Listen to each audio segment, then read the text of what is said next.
Hello, everybody, and welcome to episode number 74. Which, now I remember what I wanted to say.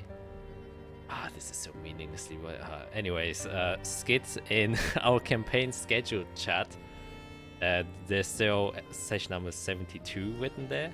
Yep. You okay? You fixed it. Okay. No, I did not. Oh, you did? I did not fix it. Oh. It's still there. Okay. It's still there. I own my mistake. Okay. I copy pasted and never looked back. That's okay. Then maybe now the redemption arc of skit. Now that I think about, I should do like a YouTube tutorial on how to organize or scheduling in a D&D group, because I think we're doing it actually pretty damn good, if I do say so myself. And every time I explain to another DM how I do it, they're like, wow. And I'm like, yeah, it's not easy. Anyways, not for today. Today we are playing again, and we just cut straight to the chase because I don't think there are any special announcement to make. Nope. Other than please like and subscribe. People have been enjoying this show recently to a certain degree, so we're happy for all the new viewers. Oh yes, one small announcement is keep an eye out for a possible recap video of everything that has happened thus far, so you don't have to spend literal years trying to catch up to where we are now. And if you're one of the people who has to have known everything that happens before, like myself, I think that recap will definitely go a long way, especially because, to be fair, I think we can all admit to it and say it, the first few episodes are really slow paced. I mean, it's true. my girlfriend specifically uses them to fall asleep, and that means a lot. So yeah. Oh, that hurts the heart, but I can't put Oh, I mean, we were so naive. I mean, yeah. fair enough. Yes, it was a slow beginning, and then we just started rolling downhill. I mean, if they really don't want to go back and watch it, they don't necessarily have to, because all of that first year is not really relevant anymore. Yeah, True. kinda. Like if you want the full picture, but as a viewer, you don't really know that. So, just for the extra bit of context. I mean, you should only go back so you know who Glamour is. I think that's like the only important connection that still persists up until episode 74. Okay, yeah, so keep my eye out. Speaking of glamour. Oh shit. Oh. Here he is. Hey. There's the boy. Yeah, that's our view catcher. That's the only reason why we actually get views is because we have a cat. So like and subscribe for us having a cat. Yeah, okay, now on to proper business, because I realized our intros are so damn long. I should timestamp them. I never do. Anyways, question of the day, because that's how we do it, is a relevant question for the upcoming session, perhaps. And I guess, what kind of question can I ask? I didn't prepare this. It's not much. It's not much. I guess, yeah, since that's something you are kind of probing with, is what do you think will happen with the incineration box that you have once you activate it? Good lord. I'm Greg, playing Iric Spanner, the human artificer. Yeah. I think... Oh man. What is gonna happen when I want to be hopeful and say that we're gonna learn something new.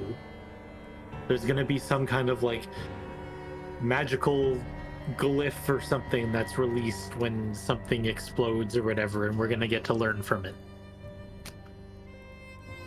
I have no idea. Hi, Matt playing Piera, the human wizard. I think it's a pretty intricate thing. So, it was not made by good people, but I think it was made by smart people. If you can contain blight, so I think it's going to be pretty anticlimactic. It's just going to heat up, burn whatever's inside, and if there's a chance that those crystals are low on power, it'll be very anticlimactic, and we won't notice a thing until we open it up.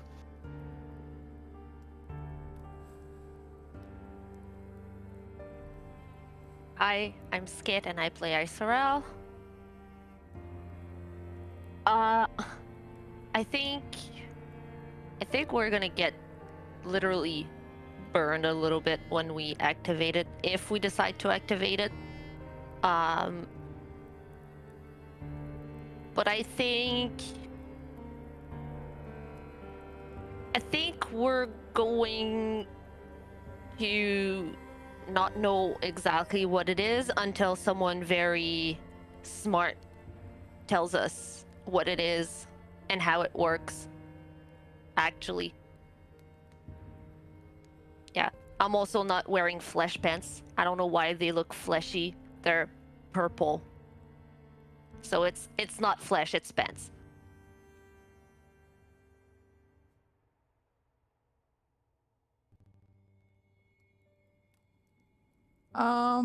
I'm Felicia, playing Jade.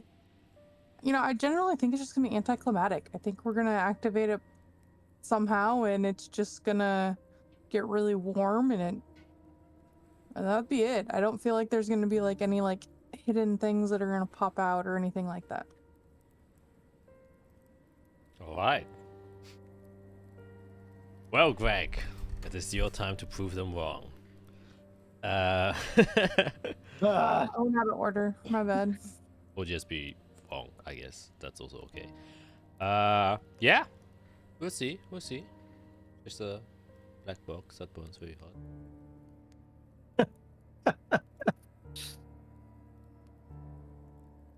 Out. So we're gonna start us off with the intro as usual.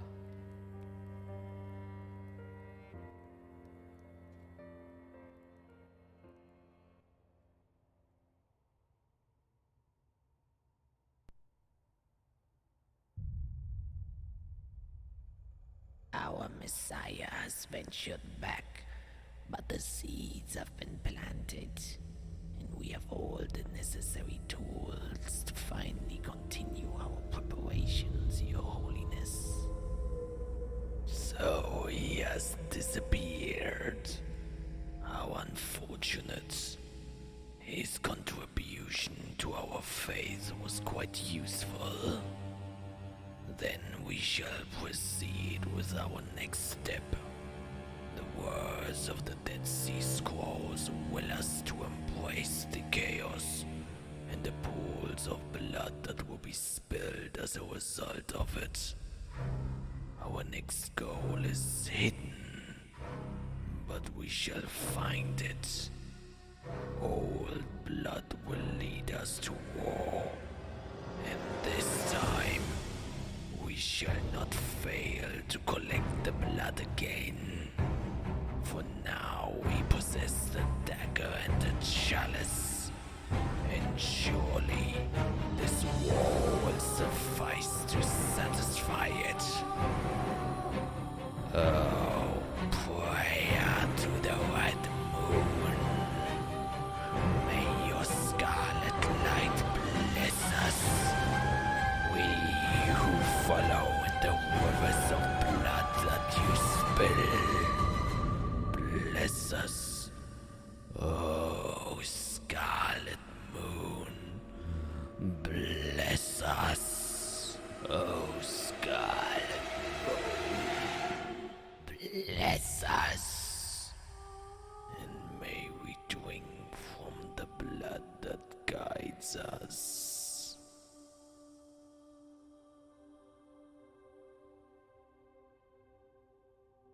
Yes. So we're gonna start this off with a recap as usual. After having kind of dealt with the minor issue of Azathia being kidnapped, you getting your ass kind of handed to you and being separated, but being able to recollect yourselves, regroup, and free everyone. And also, in the process, investigating a ruin that seemed to have gotten the interests of a particular group that you have learned to be called the Dark Resistance, though you have heard of them before, from one Harold Steinbrecher that you have encountered back in the early days of this campaign. After you have dealt with everything there and a very notable devil that you've encountered, you decided to kind of leave the ruins in a state where whoever wished to talk or interact with the devil wouldn't be able to anymore, as you presume him having access or the ability to give access to a key. And though you do not know where this key goes and or belongs to, or what it opens, or what it really does, you thought it was best that no one gets this key, at least for now, and maybe save it up for a later time once you have actually figured out what this key is used for. As such, you returned to Ovalmir via teleportation circle and kind of chilled for a bit after a couple of stressful days, surviving a high storm, getting kidnapped, and killing a bunch of orcs. You kind of restocked on some supplies, spell components, new magical items, trinkets, light for you humans, and also conferring back with the High Cleric who's stationed in Ovalmir. And you did manage to get a meeting with him. And there you would find out that a larger meeting is taking place between the leaders of Azathia and Canaan, who are now came together in a military alliance to kind of deal with the problem of the Holy Blood Order, and that they have officially kind of went against the terms of the Holy Religios. Why they didn't decide to do that further or earlier is beyond you, but they now are starting to make some moves.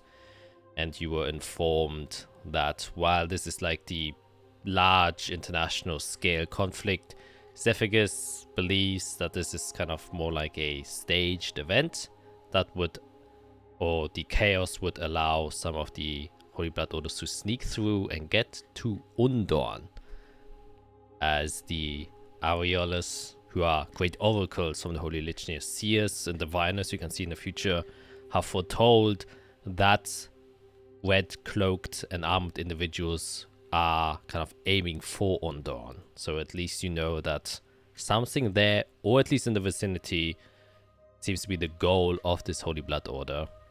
And as such, you were given a task, if you wanted to take it on, to kind of get there before them, since you know that they are going to be there, and try and find out why they even want to go there.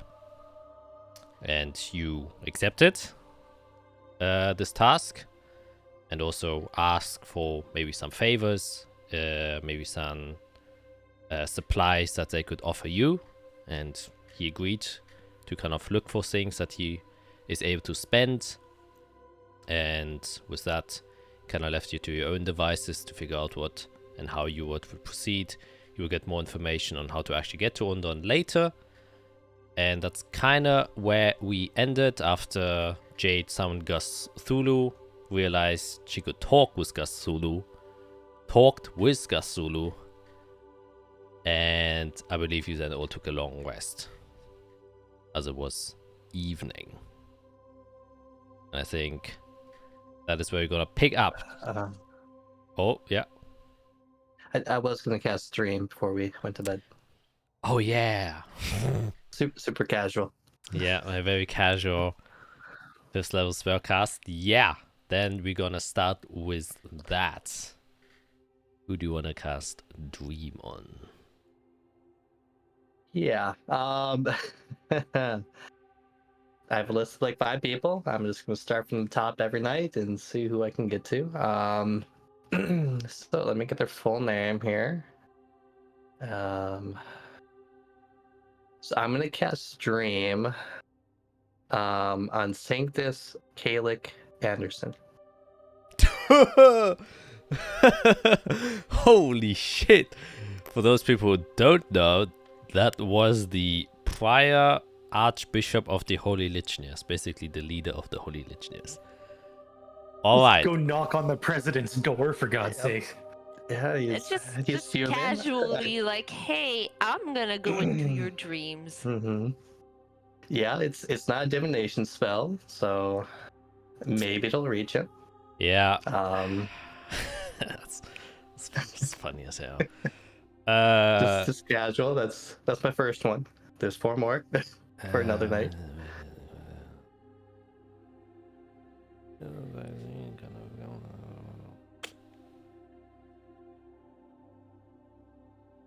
Okay. Yeah, you do that. So you kind of just sit down, concentrate, and begin casting the spell. And as you do so, the spell gets complete, and you can feel kind of the magical energy leaving your body and transcending into the weave to try and get this connection. And it abruptly just stops as there is, or the target cannot be found. Interesting. I kind of figured that would happen, but I had to try. Okay. Yeah, then I'll end the spell once I figure out that there's some... I can't find them for whatever reason, and just take note of that. I guess, do I know? I think I can only dream on people in the world. I can't go to like other worlds, I think. Yeah, in the same plane Or of like other existence. planes. Yeah, same plane. Which this could be also, just for information, one cause why you couldn't contact him. If he's on another plane, obviously he doesn't exist. Yeah, so I don't know why, but I can Yeah. start to put together ideas. Okay. Yeah, that's a completely normal thing that I probably thought would happen. Okay. Yeah, I can't cast it again, because I'm out of slots, so I'll go to bed. Okay. Anyone else doing some late night preparations?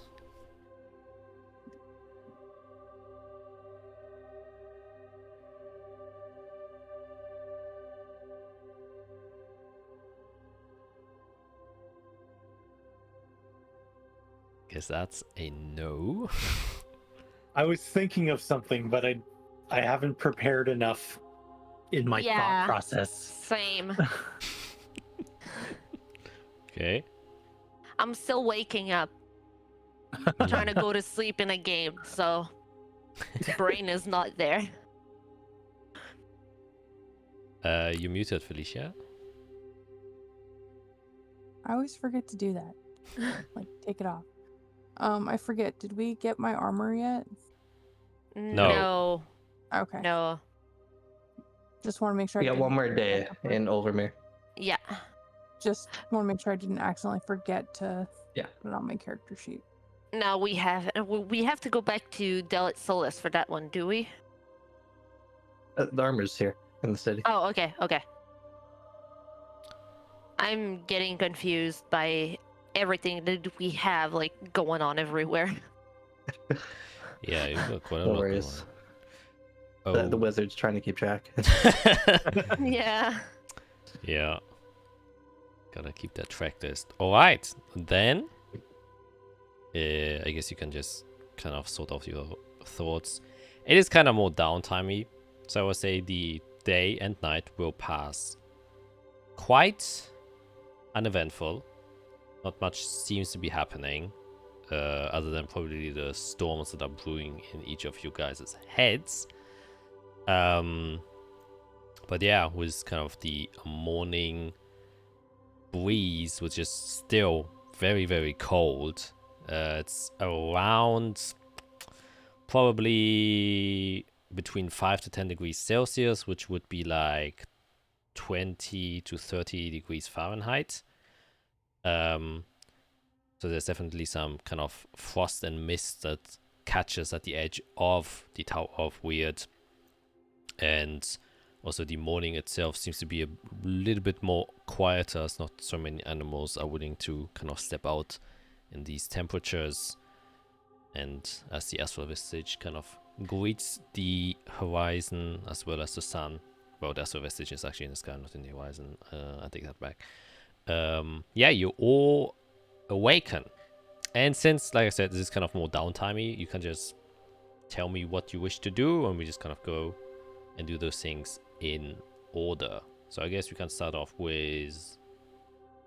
Actually, just with Jade, since I think you are the one who's, like, wanting to get your armor. And is there anything else you would like to do during this day?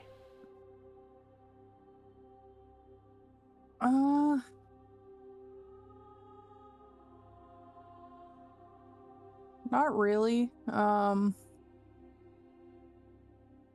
Just want to make sure that I'm prepared for anything. And that includes armor. So I don't die. Okay. Then, yeah, you just pick up your armor. And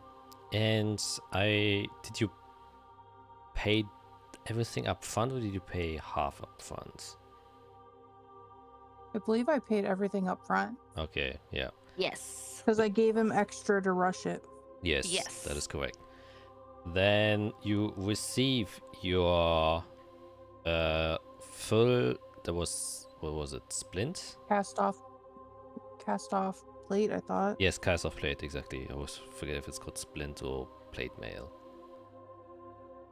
So you can add that to your inventory. And if there's nothing else you can do, we will just continue onwards with Isawell. Anything you would like to do on this chilly day? Yes. If I remember correctly, the first time we came here, there was a big tree. Yep. I want to go back to it and have a little conversation with it. Yeah, I think the first time you tried to get to it, but you weren't able to because you weren't allowed in. Yes, Okay. I believe so. Then you can definitely try and persuade Yes. your way in again, as obviously not everyone is allowed up into the high castle, even if you're from nobility. Yes. So just give me a Yes. persuasion check, as you're kind of standing in front of the guards who are at the gate itself. How about I go in, huh? 26, pretty damn good. Yeah. I will take you guys all on the map again. I think that makes sense.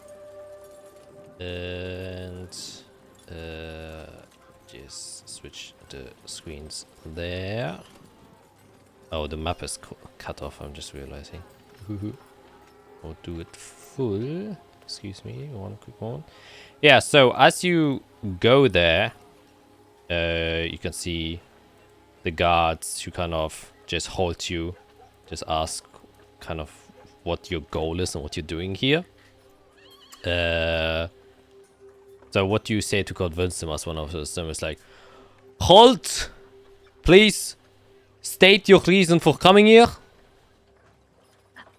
Yes, I do not wish to make an intrusion. I simply would like, if you allow me, go and collect myself at this beautiful tree that is on the grounds. If you can accompany me if you want to keep an eye on me. I am simply a follower of Servalon, and I would like to go and pay my respect to one of his children. Now look at each other and say like, alright, presume druidic practices? Yes, very correct. And kind of, the one just kind of nods and says, alright, but please make it fast. Yes, it will take 10 minutes at most. It's like, right, very specific. Guess each with Yes. their own ways. Alright, I shall accompany you there. After 10 minutes, I will lead you out again. Thank you. And he just kind of turns around and ushers you there. And it's your kind of first time here, as you now Yes. cross through into the noble root estate.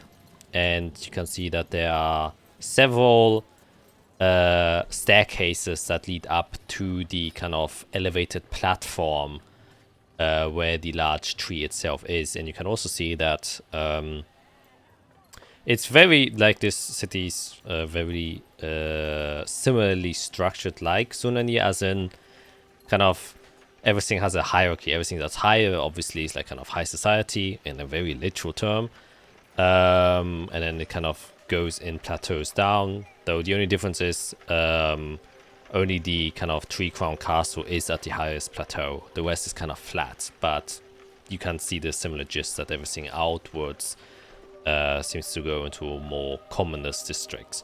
And so it's your first time kind of walking through like the noble areas. You can see fancy villas and stuff like that of probably merchants or important political figures that are walking around. A lot of greenery here, a lot more than in the kind of more clustered in places of the kind of commonest areas. And as you are guided by this guard, you pass a couple of nobles who seem to be from your like passive insight, and you have a keen ability to kind of somewhat read people, as you know, you've been kind of trained in diplomacy, and that's one of like the key aspects. You gain that there's like a stress that's just kind of breathing in the air around, and that the noble people are kind of conversing. You can hear tidbits of conversation of saying, "Oh, he's gonna put a real fucking strike through my trade routes. If this happens, all of the south will go away, and there's no point in investing anymore."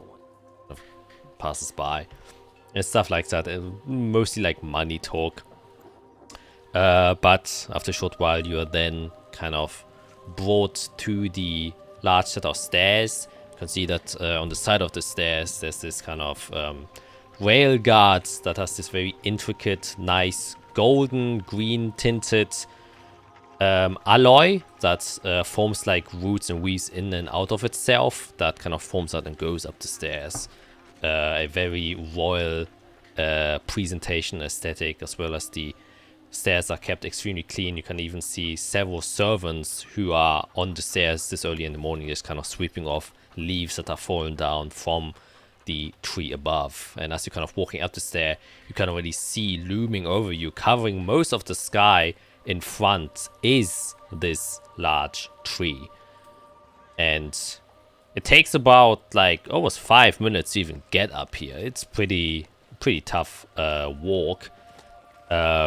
But as you get there, you kind of stand at the foot of the plateau. There are like smaller houses immediately next to the tree, where you can see servants coming out and what seem to be like gardeners. You recognize them from your own stay, that there's always like attendees for not only the castle, but the natural surroundings that surround the castle, you know, because nature is still, at least in high society, a kind of part of, you know, majestic and kind of showing off their kinship to nature, even though it's now more vanity than actual respect to nature itself. But it's still great to see. And the guard kind of just stays there and tells you, "All right, do your business. I will be staying here and keeping an eye out. All right?"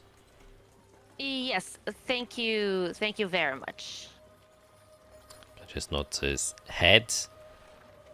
And what do you do?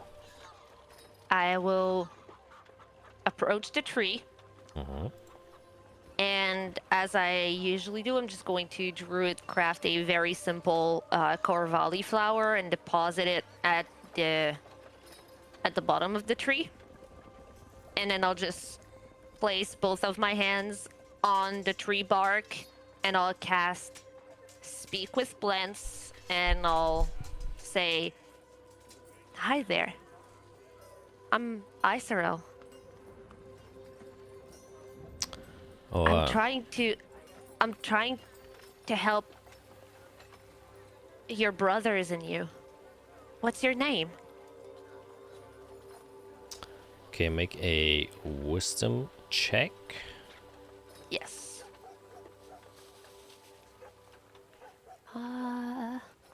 Let me see. It is not concentration, so I'm gonna use guidance on myself. Okay. That's not bad. Nice. That's not bad. I'll take it. That is definitely not bad. Yes. As you reach out and touch this enormous tree, and this looks like a classical oak tree, as in the bark is this very deep, rich brown tone, but you can see a lot of moss going on, though it has this coat of glistening white on its base because of the cold air and mist that is kind of stuck to it, and a little bit of frost. And its tree trunk kind of just is this very imposing, impressive, large structure that stands before you, and with a lot of its great branches, kind of like a crown reaching out to make up the tree crown above that covers most of this plateau. And this tree in particular is, you know, a lot bigger than even the trees that exist in the Servalon Great Woods, like by many times. The circumference of this tree is several hundred feet, and it's always an awe to stand in front of one of these. And as someone who respects nature so much, you know this is a quite old tree, though not necessarily oldest, but there's just something inside of there that kind of connects you deeper, that you understand is probably a connection to Servalon in some ways. And as you lay your hand and you kind of echo your voice, you feel that this kind of frigid cold kind of dissipates from your shoulders to your chest, to your abdomen, all the way to your feet, and this nice warm breeze comes over you and washes over you. And as you feel this warm embrace, you can hear the wind suddenly softly passes through the leaves. A great emotion of calm comes over you, as this is a place of comfort for you. A place that you have sought many times during your recent travels, but you weren't able to find. However, now, in front of a source of pure life, you're greeted once again into one of the fragments that you perceive to be Servalon. You can hear inside of your head a echo as you stand before this tree, that now, as you open your eyes, seems a lot more richer. The brown has like a more glowing orange tint behind it as the light shines on it. The leaves more vibrant and green. The shades being casted through the tree crowns from the light source behind it. And you hear, "Oh, great child, too long has it been whence I last spoke to a follower. Greetings to thee. My name is Salavon, the Great Root." I will post that.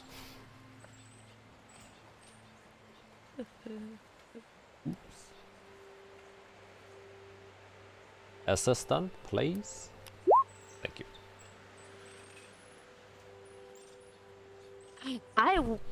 Wrote it correctly. Oh ho ho ho! You know what? You get an inspiration for that. I already have it. Well, that's too bad. Maybe I think we all have it. probably. So, but I'm so proud of myself. A new name. Another name to the great books of names. It's wood. Holy shit. Well, that's dedication.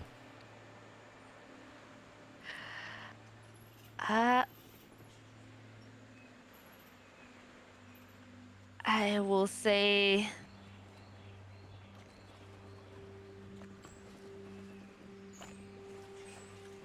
I'll take a minute to take it in, and I'll say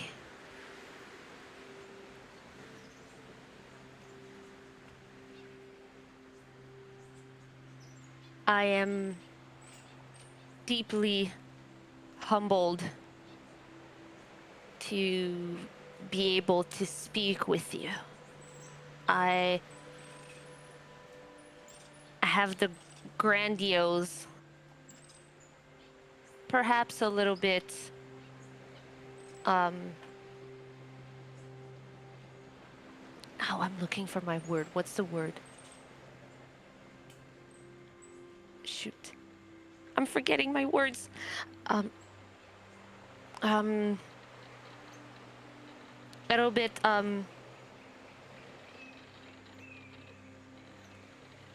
you know, like pulled by the hairs, like crazy. I have the grandiose and a little bit crazy goal of finding wait, I have the grandiose and crazy idea of goal of finding Vitalios and restoring Alatura.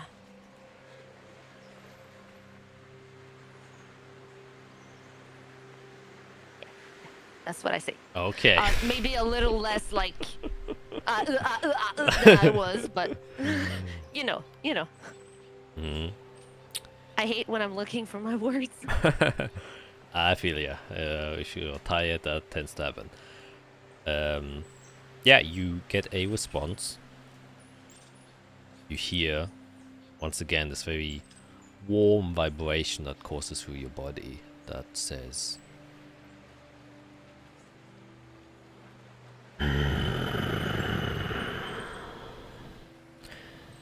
Far away they are now.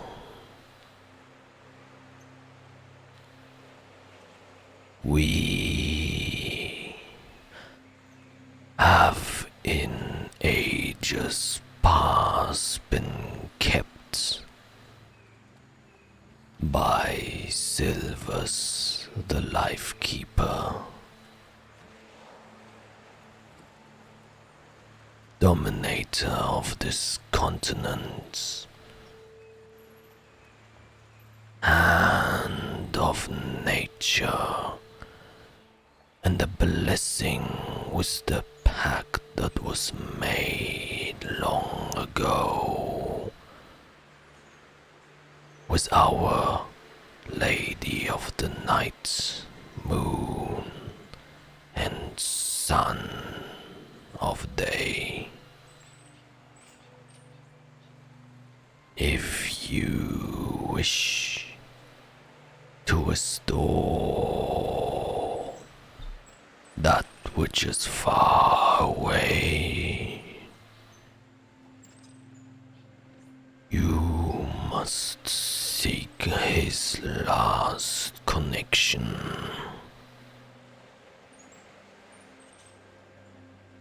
The planes have been separated.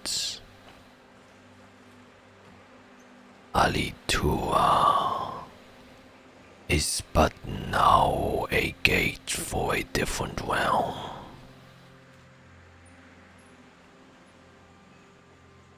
The key for this gate to bring back the prosperity of our lands lies dormant and sleeping within Silvers.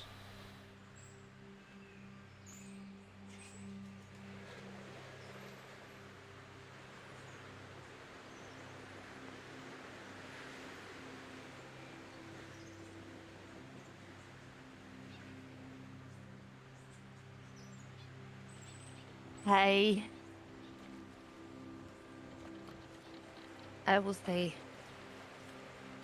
I thank you for your very sage knowledge. I have begun tracing back some of the lost knowledge. I believe I have found where Vitalios is currently, and I hope I am right and that it brings us one step closer.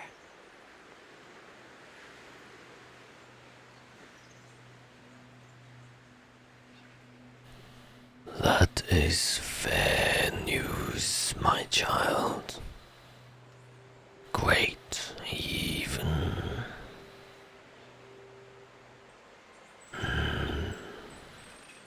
Mayhaps the natural order could be restored in due time. But time is of the essence.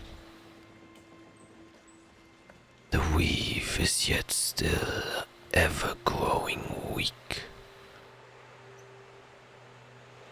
Its points, its connections to our realm have grown thin,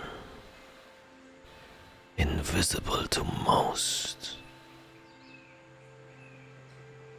Magic is dying.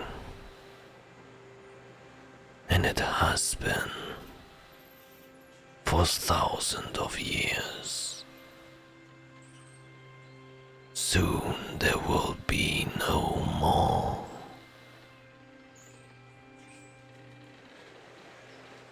We must restore it. The light.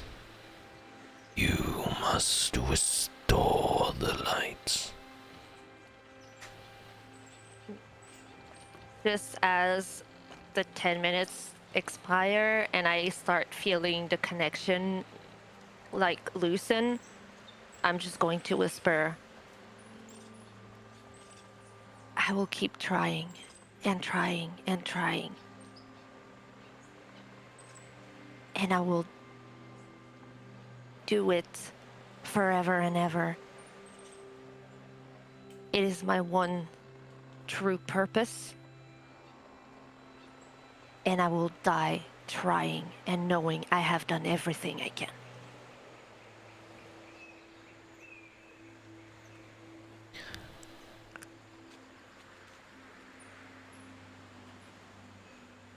The blessings of Servalon will follow you in this afterlife. Be blessed, my child. These last words come to ring through your mind and ear, body and soul. The warmth fades ever so slowly. Nope. And the cold returns as you open your eyes again and you once again in front of the tree. You can feel this slight tingling sensation as your hand is grown a little bit numb from touching the cold bark of this tree.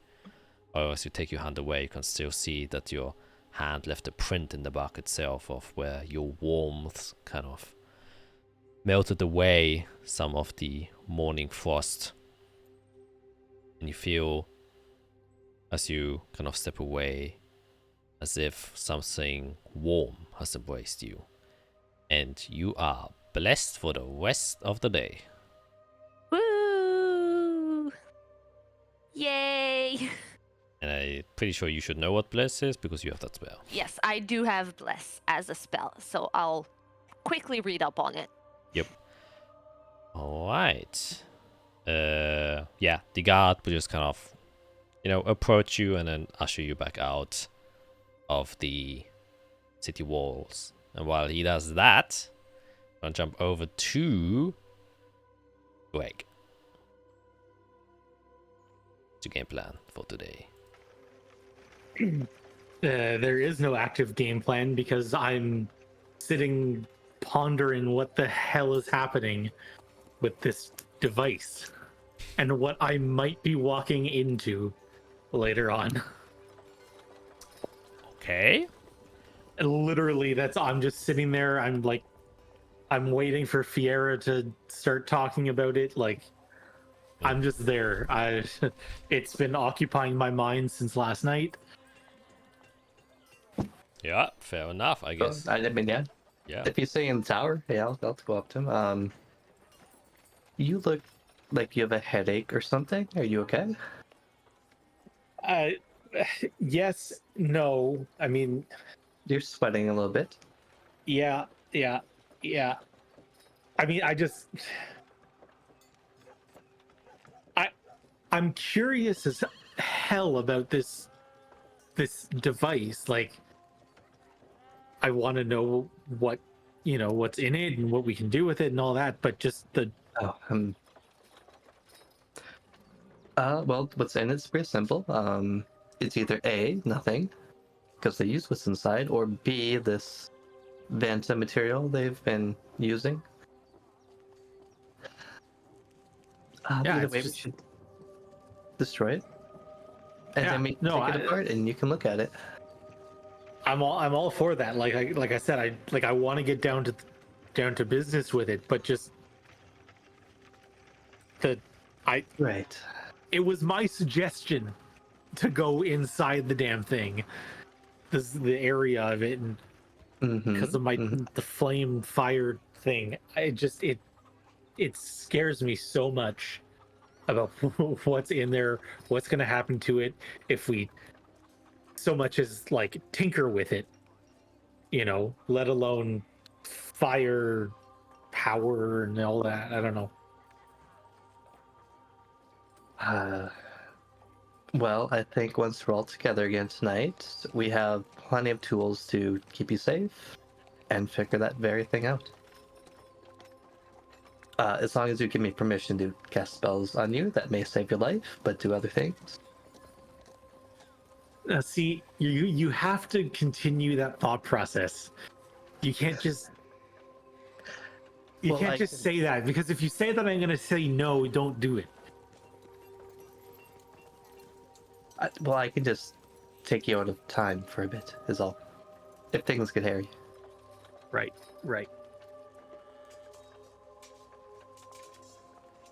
Yeah, I mean, I obviously trust you. Obviously trust you. I can put a barrier around you. Israel can heal you if something goes poorly. Jade will be there. She can protect you. Absolutely. We'll be okay. Believe everything will be fine. It just without. I get this like pent up energy and anxiousness right before doing the something big that's kind of like unknown. I just kind of it's basically just I'd rather just go in and do it and get out and deal with what it is than sit and wait. How about I find a distraction for you until we get to it?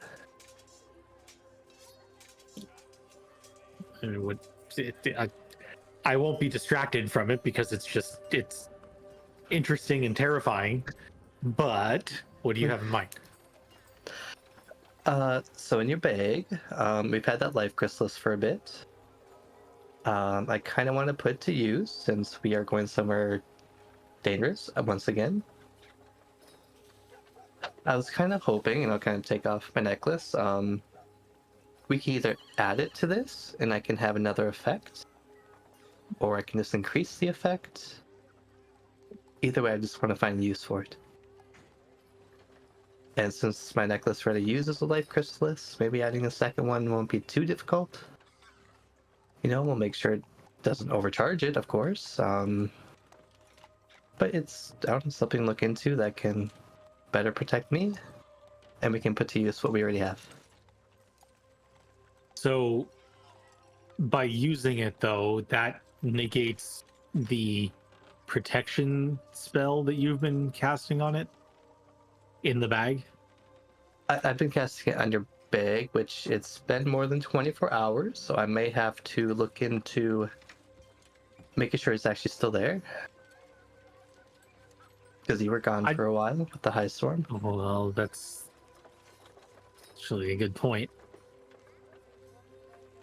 I didn't think to check on any of that. But yeah, I just mean once we use it, it's out, so the bag won't be necessary, like, to protect. Right, we won't have anything too dangerous in there, so I might not have to keep casting on it, which would be nice. Because I've been memorizing the spell every day and using 2 spell slots every day. I'm almost done with my spell scroll though.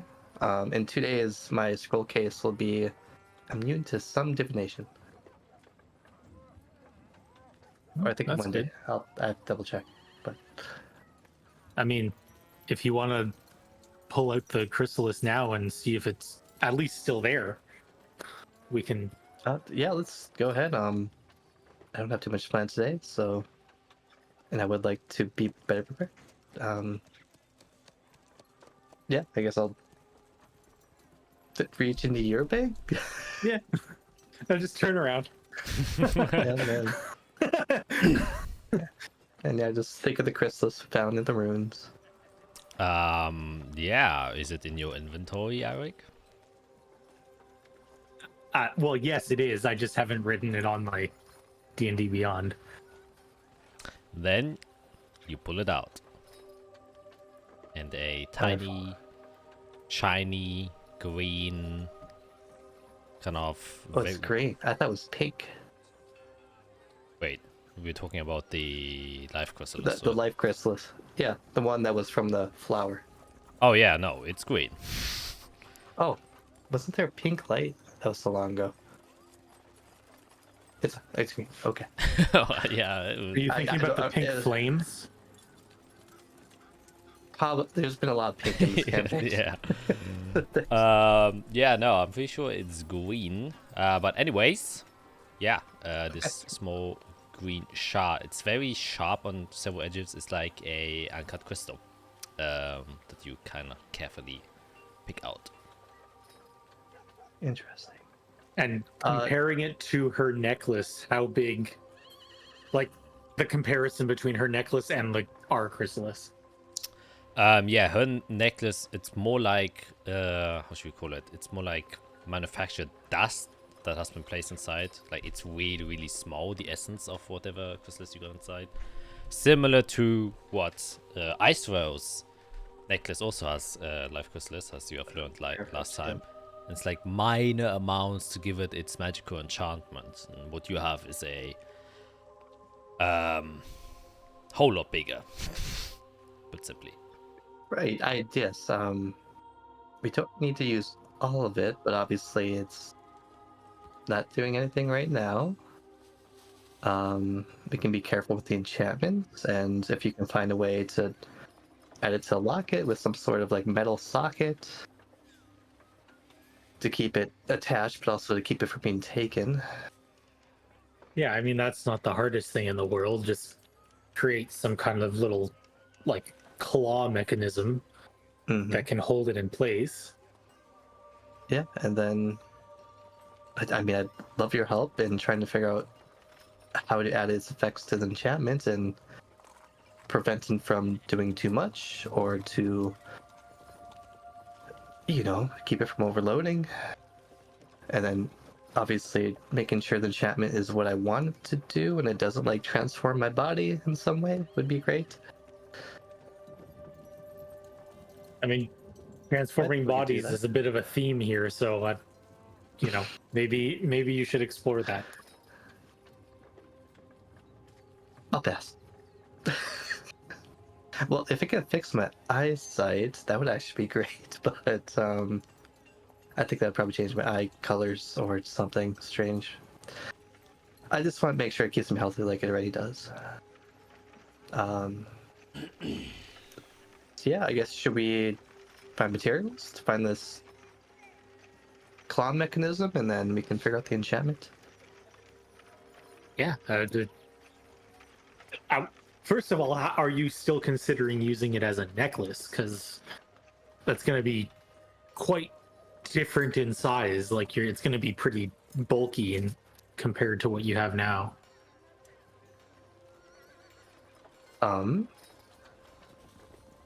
That's a good question. I mean, what other options are there? I don't wear armor.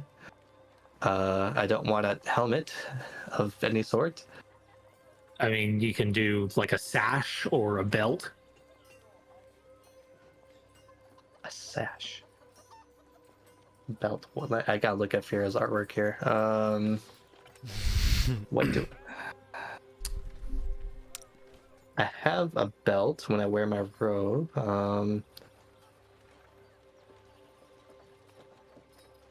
I guess it would stand out if it was a necklace, huh? It's going to stand out regardless. I'm just thinking about practicality. Right. You don't want this thing just hanging around your neck. And Let's do if we can turn it into like a belt mechanism, if it's like a claw, right? Then it can just be the center of the buckle. yeah, I mean, what I was thinking is if we made some kind of, well, like a locket situation so that it can close around the chrysalis, Mhm. so that it won't just be out in the open. Right, and we get in a lot of fights. I don't want someone to just take it. No, exactly. So somehow closing it in something, Mm-hmm. but also allowing it to use its power. Right. Okay. Yeah, no, I like the idea. I'm trying to think. I don't have a workshop in the tower, or materials. We can maybe go to the smiths and see if we can use some of his spare metals. I'd be happy to pay him for an anvil if that's what you need, or a bench. Well, that stuff is easily makeable. I can make like the tools and stuff. I can easily get an anvil. Like that's no big deal. I just need time to sort of think about like what type of, metal or material or whatever we should get, and because Right, I really don't, we can't just go and get like scrap iron. Like it's not gonna hold much, magical property. Are ignits things buy? Or people buy? Is there like an ignit shop? I don't really. I don't work with metals, I'll be honest. Yeah, I mean that you can. Obviously, we've seen you can get just about anything if you look hard enough. So it's just a matter of me sitting down and, I don't think I'll be able to do this in like an afternoon. I need a little bit of time to sort of figure out the contraption and materials for it and how it's all going to hook together. Well, that gives me time to look at the enchantment then, and make sure I do it right. It's already there, so I just need to make sure it can encompass a larger chrysalis. Okay, well, let's do that. If you want to think about how I can turn this necklace and like put on the belt and then chrysalis and then all works together, we can do that. And I'll try to figure out the enchantment today. Yeah. I suppose you're not going to want to hand over the necklace. Oh, yeah, you can. I think the city's fairly safe. Once we leave, I'm gonna need it back, but. Well, of course. Alright, yeah, here. I'll give that to you. Also, I don't think I need this ring anymore. It's been invisible, but I'll make it visible. And take off the ring of mind shielding. Your mind seems less protected than mine. So here.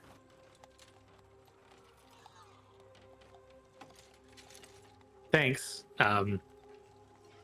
Just for some comfort. No, I appreciate that. I don't have the space for it. I don't really need it anymore either. So, My, as you say, attunement slots are full. understood. Well, I can wear this jewelry then. Although I think it looks kind of horrendous, but I it mean, looks like a mine. Yeah, it's. it could sell it. I'll keep it for now. Put it back on. Okay.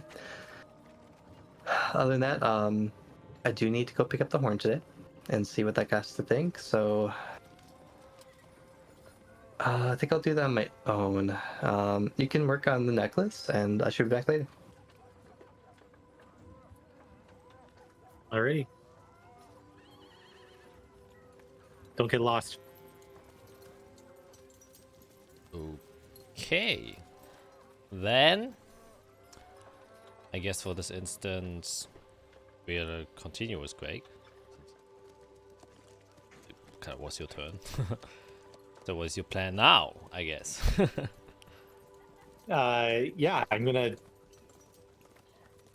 basically just start coming up with like a little preliminary sketch, and I think I've already done this to the necklace before, but I'll throw my goggles down and cast Identify on the necklace and try to get any information I can out of it while I see if anything helps me understand how I might be able to increase its potential.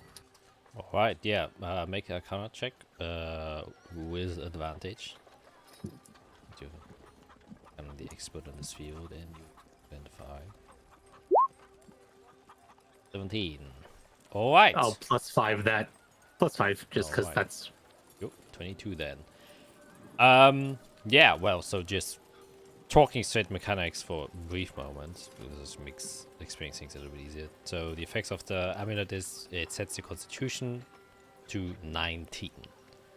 And how it works now, lore-wise, switchback is it bolsters your natural immune system. As you kind of constantly are taking energy from the chrysalis permanently when you attune to it. So the way you can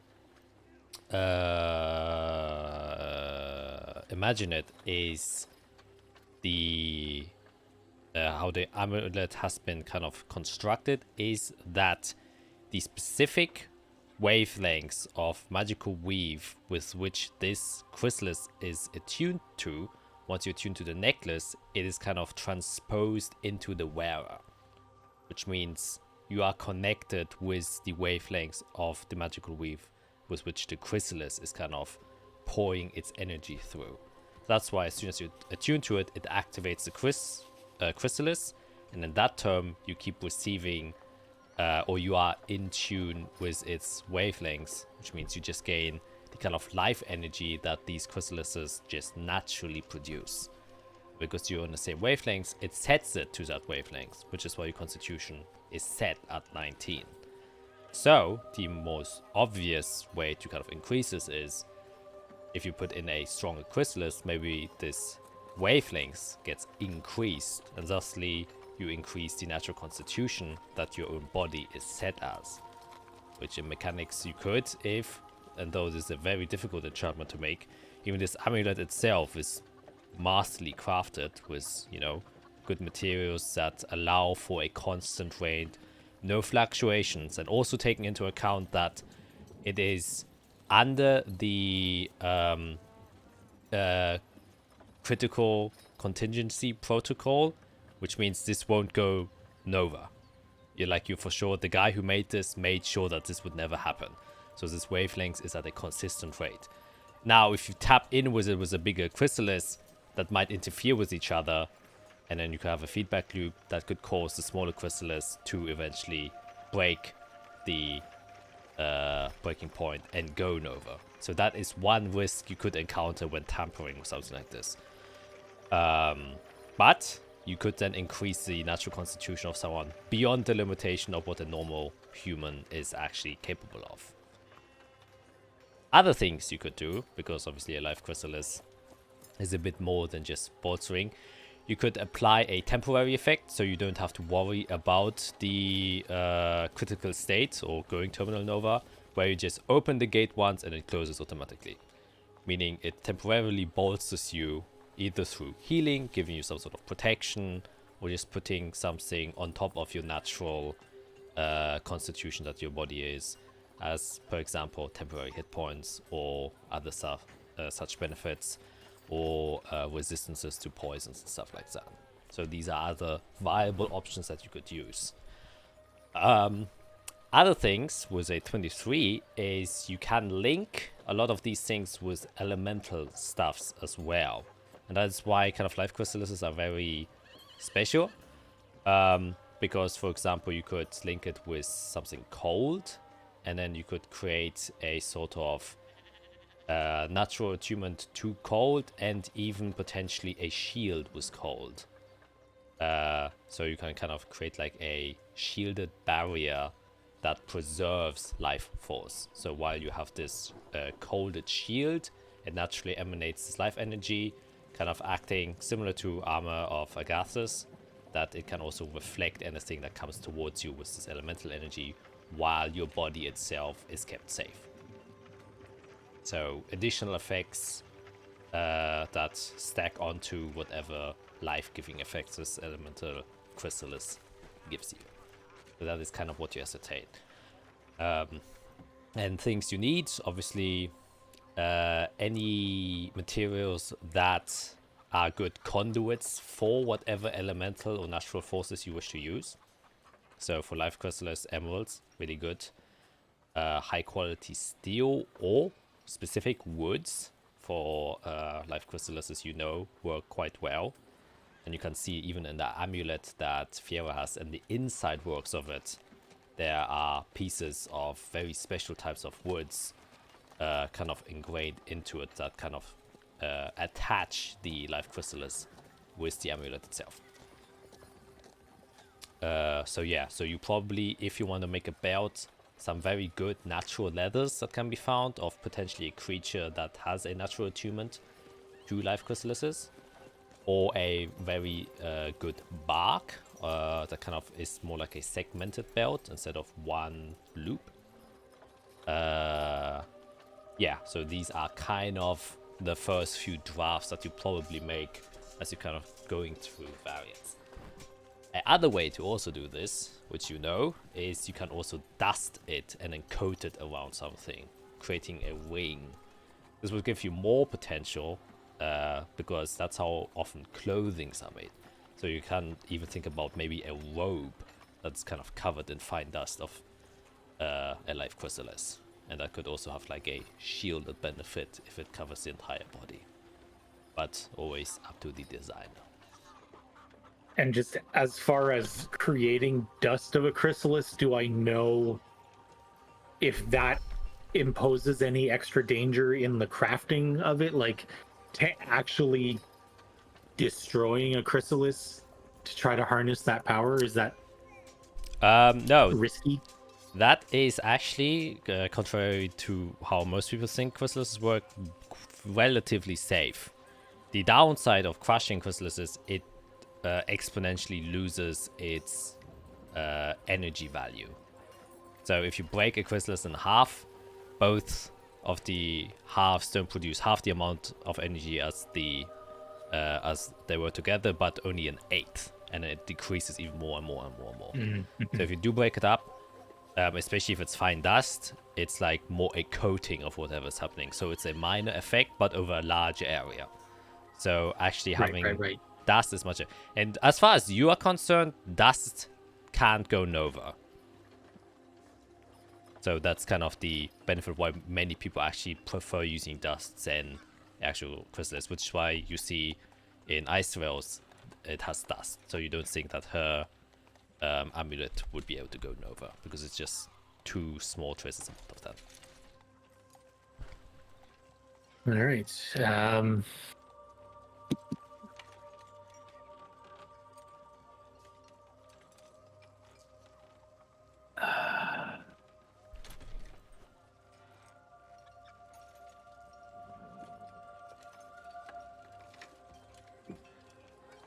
Well, you can, Okay. Yeah. So go ahead. or you can think on that for a while, and we can come back to it Yeah. later. Yeah. Okay, then while Eric is kind of sketching through and going through his notes, or creating new notes, we go to you, Fiera. What is the game plan? I guess step 1, I'll go back to the minor magic shop and see if he's done with the horn. Yeah, you arrive. You can see he's there. And he kind of looks up and say, "Oh, you have returned. Of course. Did you finish the research you were doing, or whatever it was? Yes, I did it last evening. Well, did not wish to disturb you so late. And he kind of goes to a bottom drawer and puts it on to the table. Says, unfortunately, there don't seem to be any larger traces on the horn itself.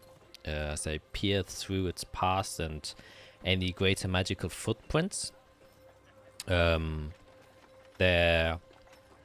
well, none as in, at some point I just got a very, how should we call it, white wipeout, I think is the best I can describe it as.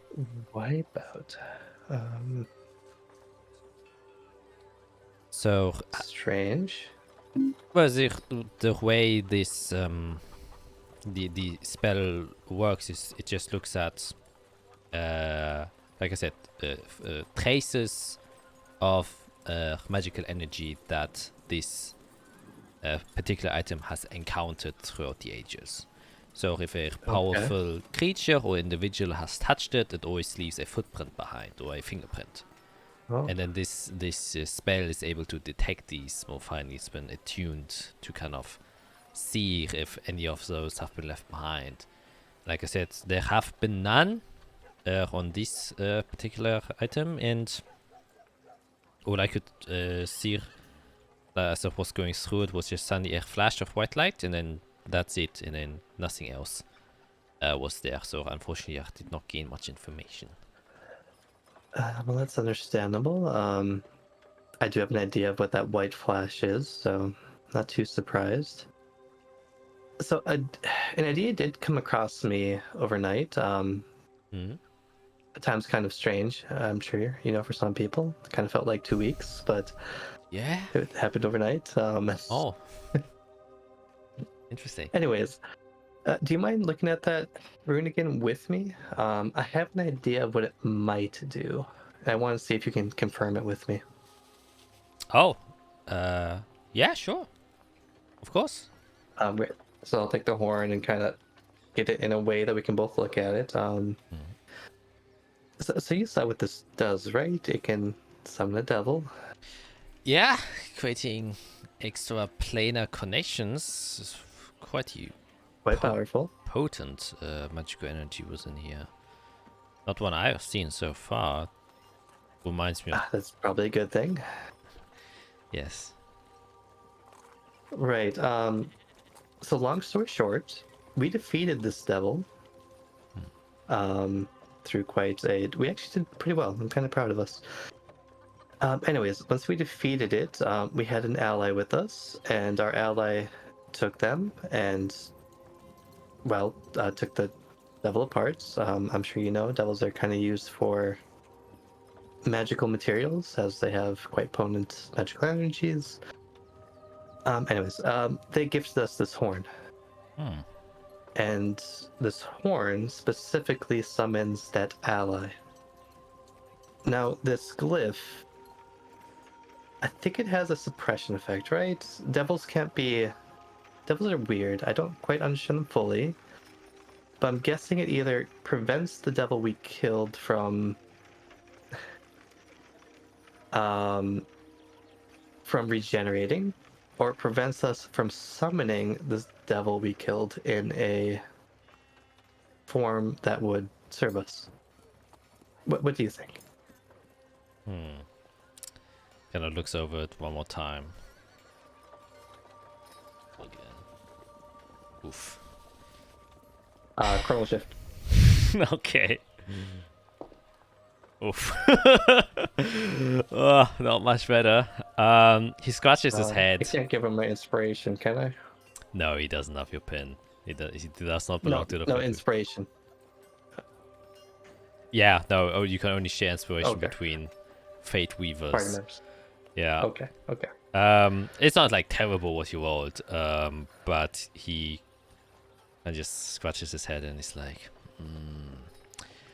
I keep changing this guy's voice. I always forget that he's a youngling. He's like, well, I don't think it's anything of that nature, is my guess. The cut of this rune is very peculiar and kind of evades me. I do see the kind of... It's not abjuration. Is the only thing I can tell, which I think would have been the effect if it was any of the things you have mentioned. So, yes, it's the only Do you thing... think we can just remove it?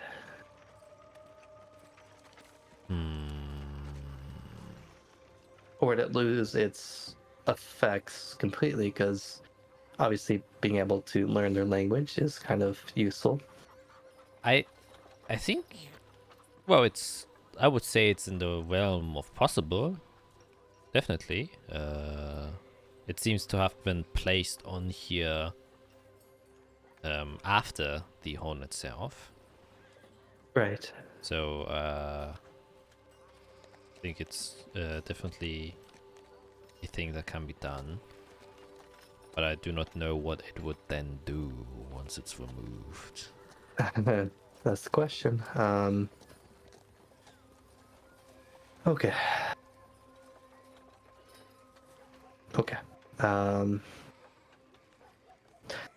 Sounds like we've... I want to say we learned. Sounds like we tried to learn what we could, but there's still a mystery in this magic. Yes. But I think being cautious definitely isn't the wrong approach. I know nothing about devils, but it is kind of weird. That's what we're understanding. Well, very well. Thanks for trying, at least. It's not a common magic, so I'm not too surprised that now that was found. Yeah, well, maybe if next time we come with something more worldly of our place, I can maybe help you a little bit better. But yes, this is, I think, as far as my capabilities stretch. Understood. By the way, I need the command word for the light device, so I think there's 2 command words. Oh! I don't know how to turn it on. Oh, yeah, my bad. I'm so sorry. It's Erleuchte to turn it on.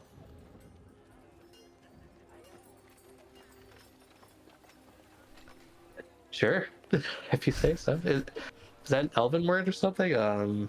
Yes, it means light up. No way. Yeah, okay, I was about to. Okay. Okay, that's good. Okay, and is that for the basic light effect and the daylight as well? Because I'm not sure how you choose which. Yes, this is for just, letting it have its normal effect. And if you want the bright, you just say Tageslicht.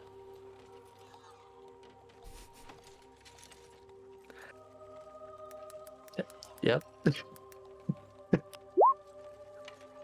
Okay. And if you... Oh, that's actually funny story. My full name is Fiera Lecron. So Oh. Oh, wow.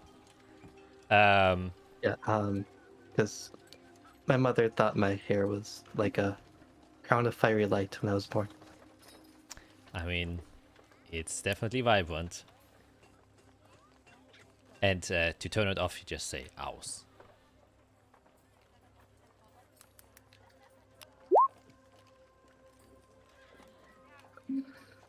Understood. Yeah, so sorry that I got to tell you. I was just very happy to be able to sell some of my wares. No worries.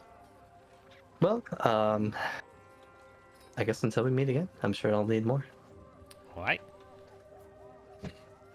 Nothing interesting in the back, maybe, before I leave? Are you just... Did you ask that, or are you just looking? I'm literally on the way out. I stop, and then look back at him and say that. He's like, just the same as yesterday. So of my immovable rods, the beads that can capture things if need be. A couple of healing potions that fly.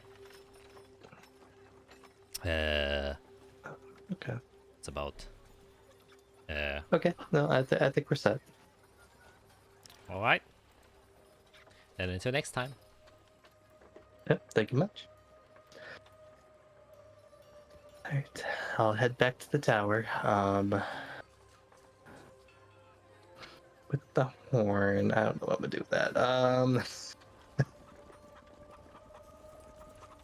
Yeah. I will.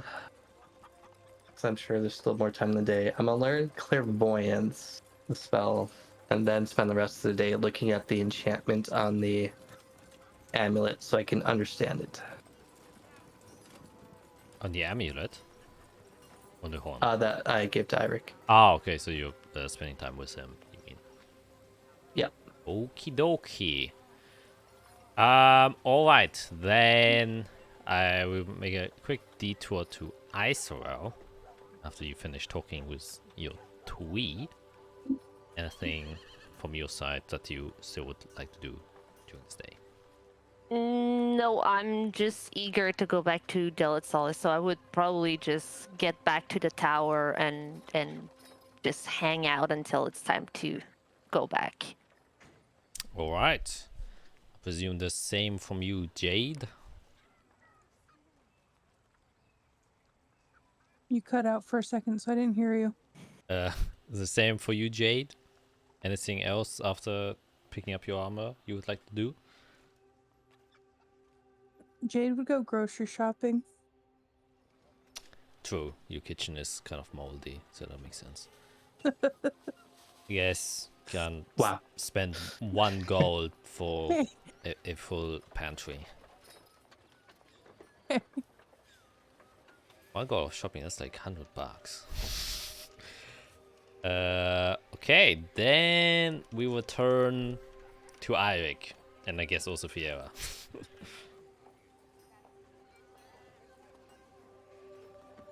Okay, well, I've got an idea.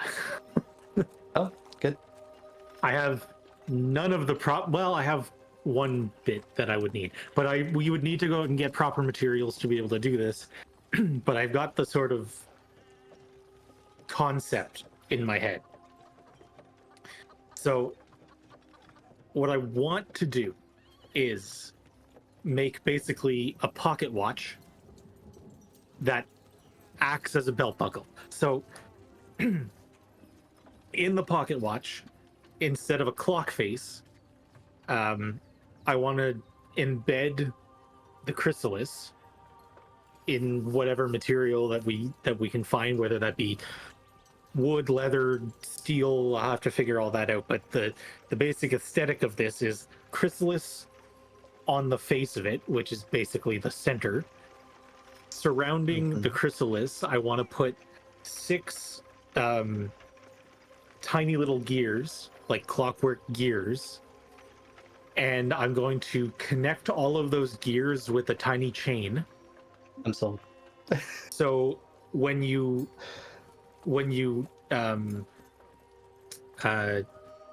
the pocket watch to attune to it, it sets the gears in motion, and they're all running in sequence because of the chain connecting them all. And those gears are going to connect to the little hooks, the claws that will hold the chrysalis in place. So that perpetual motion of the gears are what will connect to the chrysalis. Mm-hmm. Hopefully that continual ticking will be able to harness that power inside the chrysalis. In that sense, like I said, we're going to need to find like proper material. You know, there's we're looking at your amulet as is, it's very, very fine crafted materials. Like, we're going to have to do some digging to find fancy stuff. I do have emeralds. Emeralds, I know, work. Emeralds? Okay, let's see. Because I have stuff in the tower. I have a lot of stuff in the tower. I kept some of the emeralds that we found long ago, so I have some of those. What I could do is, on each of those gears, I can attach an emerald, so that the emerald is the magic that there's a whole thing. But aside from emerald, yeah, I don't have any like high quality metals. Everything I have in my bag is just scrap metal. What's a high quality metal? I mean, I suppose it depends on exactly what you want the effect of this to be. I mean, pretty simple. The effect it already does, whatever helps me concentrate on a spell. I mean, that's basically it. You know, wounds and stuff, you can all heal, so I'm not really too worried about that. Azarel is an expert with Blight. Jay can do a plethora of things. So mainly I just need to do what it does and just a little bit better and help me. I have a hard time concentrating on spells when I'm getting hit. I've noticed. Right. So you want this to only activate while you're in battle? No. You want that to continue outside of. I would like, yeah, continued effect would be nice. Right now, it just makes me healthy all the time, which is perfect. Right. If it can make me healthier, that's okay. Yeah. be, you know. Which is why I think that perpetual ticking of the gears will really help the situation. You know, it'll just keep going like a clock functions. Right. Okay. Okay, well, I guess I can look around for. We have unique metals. I don't know about. I don't want a negative 60-degree metal on my person. So you're thinking like iron or something more precious? I think irons maybe it might be like a little bit too heavy, given the sort of effect that we're trying to go for. So something like a delicate metal. I don't. I have no idea what that is. Yeah. I mean, Jack? I can look Do I into it. know of any like the different kinds of metals that exist for like, building fancy suits of armor or anything like that? You know, Yeah, you can definitely make a history check.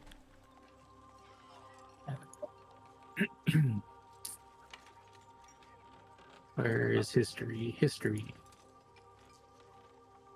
I guess well, 6 might be enough. I was gonna say, can I think of what like the Lichnius use and their like fancy armors? Yeah, you can make also a history check. Oh, about the same. So 16. Yeah, there are some very special rare ores that can be used for this specifically. There's one called oh man, I'm gonna butcher this, but it's called malachite, Oh. which is a green ore that is found within Azathian caverns within the Silverlong Great Woods. Quite valuable.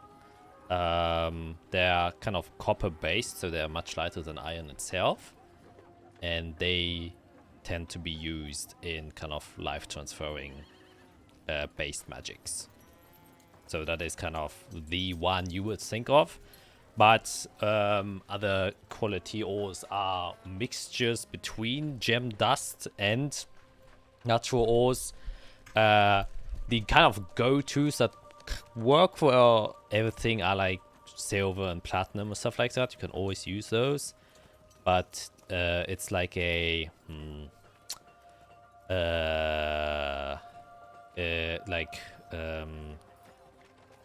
the very... How should we call it? It's like a USB port that can transfer all files, but none of the files the best. Is what I'm trying to say. You know, so it's like works with everyone, but you won't get the best result. So the kind of just valuable ores of platinum, stuff like that, are used for that. But for this one specifically, malachite is the usual go-to. Okay. And you, Fiera, you would know everything enchanted or blessed. All Crusader armors are made with pure platinum, which they usually do through the perfect terraforming with the light crystals. Yeah. Yeah, so, and then they just bless it, which gives them their magical property. So it's no special material that I found. Did we... never mind. That would have been a game. Never mind. I'm not sure that. Okay. So given the simplest solution would be Finding platinum. malachite. Or platinum. Well, I guess, yeah. that would probably be the best. Malachite would be the best. The easiest right now to at least experiment with would be platinum or gold. Right, and I don't Because want running at full strength because I don't really know what that'll do to me. I just want it a little bit better than what it can already do.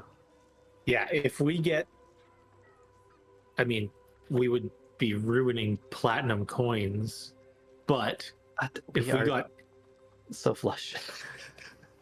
If we took platinum coins, I can spend time and hand carve the gears that I need, so that I can make sure that they're all the same, they all function in sync with each other. So that would be the actual metal mechanical bit of the solution. And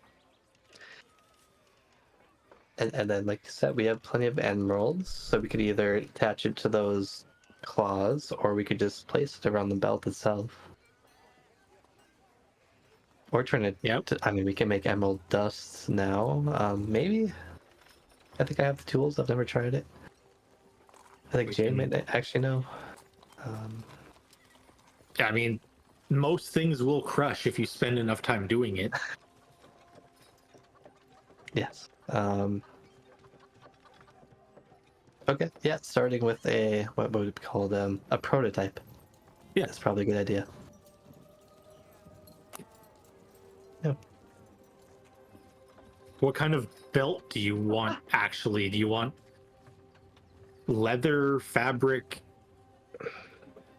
You probably don't want, like, metal or wood. It wouldn't really function very well. Question is, what looks good on a black robe?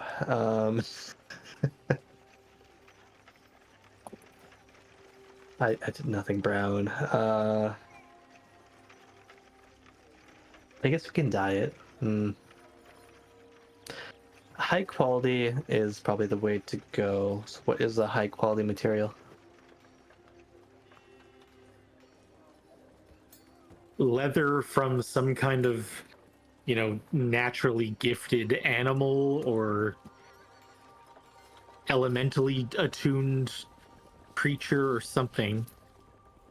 I wonder if there's probably a hunter in town, or on the edge of town. Let's get the map here. Yeah, there's farms. Interesting. I wonder. It's a plaza. I mean, we could just go to the plaza and see what leathers are there. Try to find the most high quality one. Yeah. That's easier than hunting for an animal. Oh, absolutely. Surely there's some kind of solution out there. It would be easier here than in Del Solis. Yeah. The thing that worries me is going around just starting to ask for very specific, fancy magic items or materials.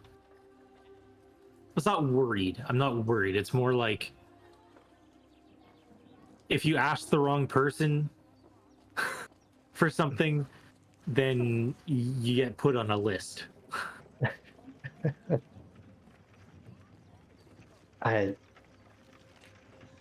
Right. I think we'll be okay. Yeah, this stuff isn't the most ridiculous, material. We're not asking for. Right. We're not going around asking people for chrysalises. That would be ridiculous. That'd be different. Yeah. Yeah. Okay. Well, how about this? Tomorrow morning, before we leave, quick shopping trip through the plaza, get whatever high quality things we can find, and then we can get ourselves to Del Solis. Because I think we should probably get everybody and open that box. Or activate the box. Activate, then open. Yeah. So I think we're just about done with here. Yeah, sounds like a plan.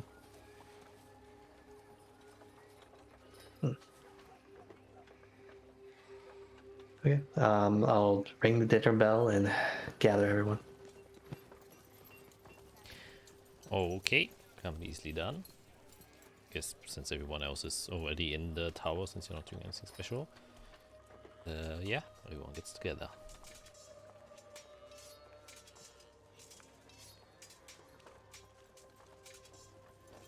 Well, So, where do we want to open this thing? Right in the middle of town. It's a joke. It's a joke.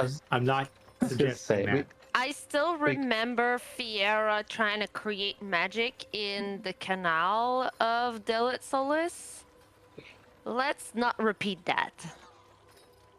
That was going to be a good joke if it worked. Yeah, we're right. I think, yeah, we're at the Holy Defense Ground. There's like kind of way. So let's just head to like the east of the city and like the woods. So, I did think that we would perhaps do something like that. So if we get out of the city, I can make.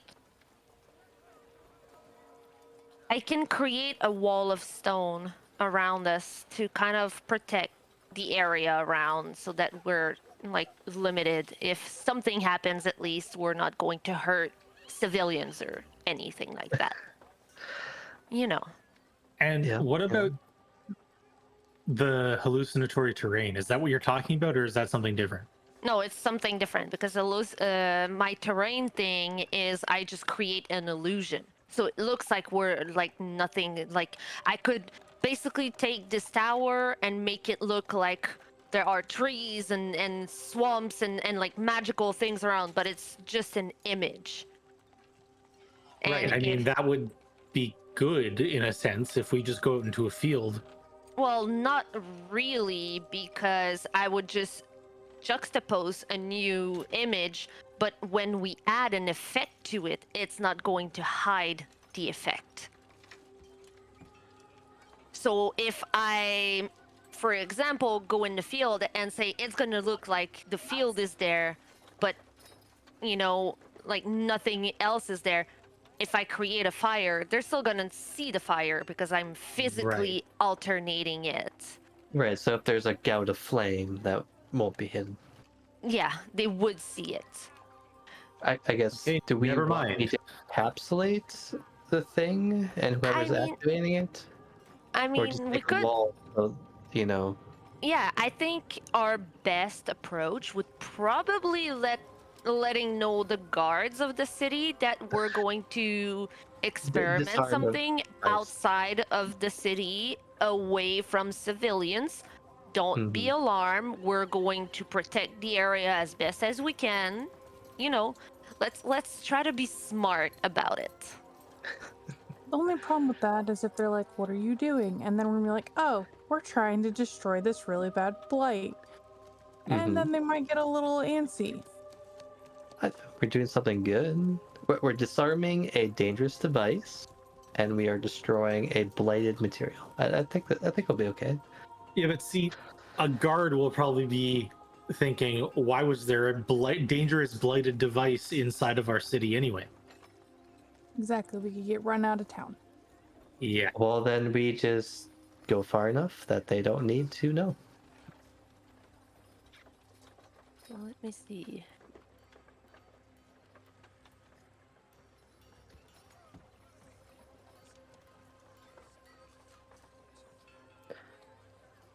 Do we really think this thing's gonna make that much noise? I personally don't, but We have no idea what we're doing to it. So we could do something that causes it to make noise. I mean, Right? what we think is going to happen is we're going to activate all the chrysalises so that they increase their potency and burn whatever's inside, and then it ends. That's the ideal scenario. Exactly, so we don't need to tell the guards, because if we tell the guards, then they're gonna freak out. And they're like, "Why did you bring blight into our city?" We go out far enough, and then Izrael said she Oh my has goodness. the- How big is that? Hold on. What? I'm trying to He's playing with the map. no, I'm trying to Oh. figure out something.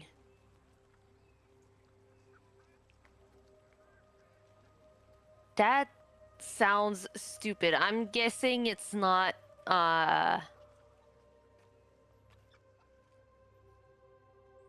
Are you trying to I'm- measure? yeah, I'm guessing this is not like I think accurate, the city right? is bigger than 30 feet. Oh yeah, no. Okay. Obviously. Okay. Because this is about as big as I can cover with my wall. No, that's way too big.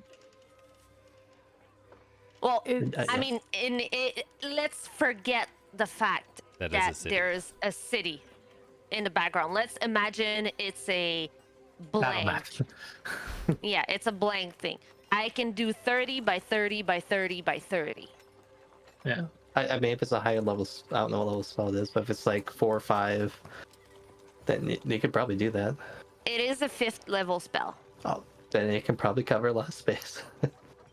Yeah, it is a 5th level spell. Yeah. It is a 5th Well, level it'll be spell, fine. and it is 120 feet of covered of wall that I can create. Yeah, that should be plenty. So I can make and they're going to be 10 feet high. That is the max I can do.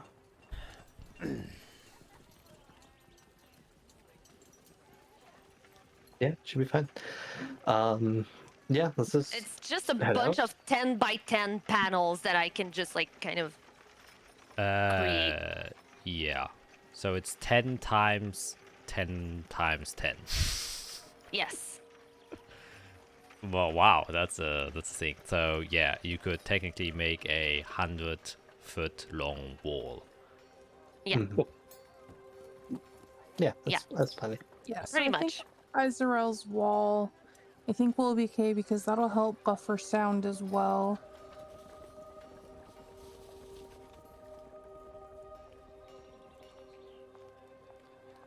It's Yep. it's at least some protection for ourselves, but also everyone around us to make sure that no one gets stuck in the middle of that. The Okay. in terms of actually activating it, I mean, we looked at it. We need to figure out a way. Somebody has to physically activate it, yes. And then Which after they is- activate it, I'll just put a sphere around them. And Should- they should be okay. I feel mean, like I should be the one to activate it just because I'm not as squishy. actually, You guys doesn't are. Eirik not get hurt by fire when he's in his That's exactly thingy what we form? spoke That's what we're about yesterday. hoping. Yeah. It is still super new, by the way. I don't entirely understand it, but I get the sense that I'm not at risk of fire. But that doesn't mean a whole bunch of fire chrysalises coming together and exploding Yeah. won't Obviously. damage me. And again, I that's still think- the worst case scenario. I think we can let you activate it. Fiera, Jade and I can stay on standby with the bubble and some healing spells just in case something does happen. I think if we all work together and we actually like we did with that ritual that summoned the demon, we worked together and we got it. I think if we work together, it can work. Yeah, I wonder, I agree. does whoever activates it, do we need to continue to hold on to it, do we think? Or is it like a click and we can put it down? I maybe looked at a lot. If I understand it, it's just a click. Because right now they're on. A click would increase their potency Yeah. to the amount that it would destroy what's inside. And then it would probably use up the energy of whatever's left in the chrysalis.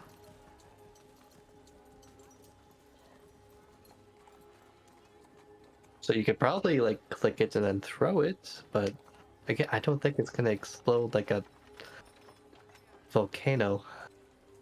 Now I'm thinking I don't forward. think they would have made it and gave it to someone if they thought that was gonna happen, but Do we think what? Okay, so here's my next thought process. We have 2 bags of holding. Yes. do not put it in there and set it off. Okay. Also, it has occurred to me that they literally gave this device to a bunch of orcs in the middle of nowhere, and they were like, yeah, after a certain time, just activate it. So it cannot be like this horrible, terrible thing that's going to make us implode. I think we're Unless- overthinking this to a very high degree. Yes, unless they were planning on getting rid of the orcs that worked on that project. I don't think so. See, that's how I think. I need to stop hanging out Why with would they Eirik. get- I'm starting No, to you get don't. paranoid. No, it's good to be paranoid. Working with them, Kenneth is trying to experiment with Blight. He's using them to experiment with Blight. He needs people to do it for him. He wasn't trying to kill them all. That's also what I think. All right, so let's go out into the woods, set up this wall, and get this over with. I agree. Yes. We're just wasting time talking about people being anxious and paranoid. Let's just do this. Let's go. Let's go do this. Oh, Eirik, when we leave the city, make sure your eyes are open. Because last time... Oh, someone did- the invisibility thing. My eyes are usually open. we're protecting the tower, but I don't want to make another space out there. I got you. Azrael, Yes. can I put my extra set of armor in your bag of holding for now so I'm not carrying it? Yes, I can hold it for you in the bag of holding. I give you It's- my chainmail armor. Okay. It's currently holding the incineration chamber, the true branch of Ygleva, and a chainmail. God. Special bag. Yep. Don't lose it. And I'll give you my whatchamacallit, my shield as well. Okay. It's just a regular shield. Yeah. Oops. Oops.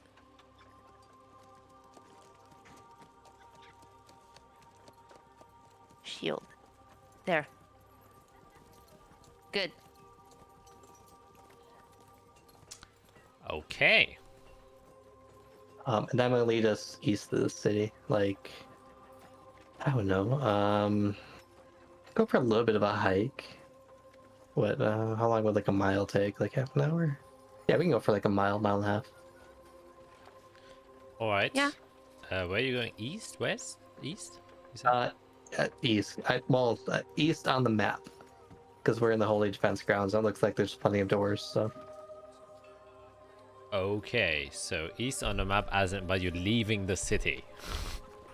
Yes. we're leaving the city. Okay, yes. okay. No, we're going to the middle of the city, Yeah. right where the tree is. Yes. Yeah, because That's where we're gonna do it. from where you are, if you would move 1 mile to the east, you would be by the trees. That's what I'm asking. Oh, yeah, by the map, leaving the city. Okay. That's west on the map, though. Yes, yes, yes. Oh, yeah. Oh, my God. I always confuse west with east. That's crazy. Yeah, then you would actually kind of be at this foresty area right here at the edge. It's Yeah, about a we'll mile. go in a little bit Yeah. just so we're not. Yeah. Exposed. Yes. Yeah. So you kind of pack all of your things, get all the necessary ingredients for this experiment, and walk outside. You can easily leave the gate and make your ways there, walking on the open fields. While I presume, Eirik, you have your sea invisibility on, as Fiera as me do. I'll make a perception check on that. And as you walk outside, feels kind of weird to be walking out again. Holy shit. Oh. A natural 20. And You see everything. Guys, I want to go back. you see a dragon There's swoop in. 4 orbs around us. Yeah, and as you walk out, Eirik, you do see something strange as soon as you leave the city gates. And I will tell you what it is after a break, because I have to piss. Who would have thought that I have to pee? Please like and subscribe for my poor bladder that really is so weak. Holy shit. And we'll be back in a sec. All right, bye. And we're back. So, as you exit the town, for one of the front gates, and they open these large iron gates that are just these iron shutters that get lifted up by some sort of chain mechanism, and you get ushered outside of there, after which the gates close again. Standing out in the open fields where most of the trees have been cut down, and you probably would know that's like for surveillance purposes. If anyone, you know, gets close to the city, they can't hide within the forested areas, so they've cut down the trees here. And as you step out, Eric, you immediately put on your spell to see anything invisible. You don't see anything invisible around you. It doesn't seem like any orbs are floating. However, there's one thing you notice, and it's less of a visual cue, though it does almost seem like there's like a very slight distortion, a wave of distortion that kind of goes through, and you're not quite sure if it's an actual visual thing that is happening, or if something's actually happening to your mind, where, you know, when you get lightheaded for a brief moment, everything kind of wobbles a bit. And it's this very similar effect where it seems to like kind of cone, or well, not cone, emanate outwards and cross over the entire horizon, but extremely subtle. It's not like a big whoop and everything kind of goes on a wave. It's a minor ripple in an ocean. And after you kind of notice that, there's a very familiar and discomforting scent that you get. Very subtle once again, but there's something about your senses right now that are heightened. Just probably because of all the stress going, your adrenaline is rushing of what you're about to do, and that kind of just increased the blood flow through your entire body, including your nostrils, which are now way more sensitive, and this very small but distinct scent of iron catches your nose, and it reminds you the first time you had a very similar sensation when you met Calyx in the arena, though that was amplified by a multitude. Though you do not see the origins of where this is coming from, you don't see any blood in your vicinity. You aren't quite sure if it's like an effect that makes you smell this, or if it is indeed some blood in the vicinity. But just an overwhelming feeling of discomfort suddenly comes over you as you're walking outside. Guys, I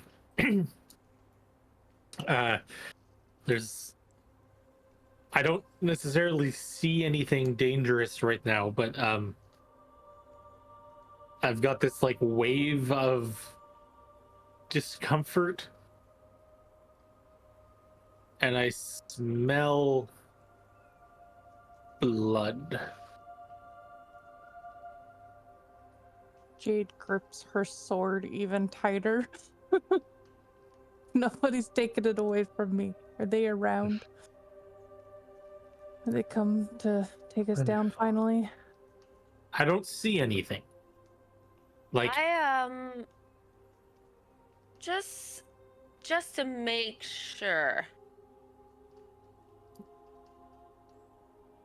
Just to make sure, I'll just quickly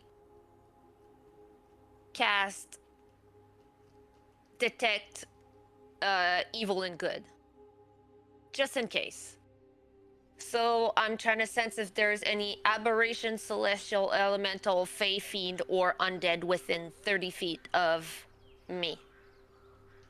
Yep. I can also sense whether the Hallow spell is active. But yeah. Yeah. Okay. I think it's the first time you guys casted this in a long time. I believe it is the first time I'm casting it.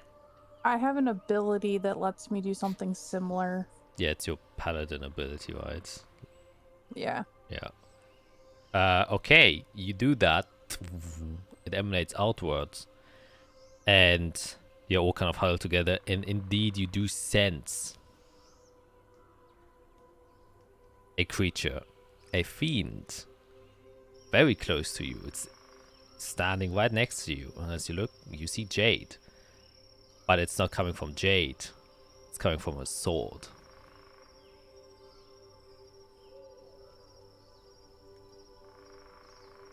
What? Jade?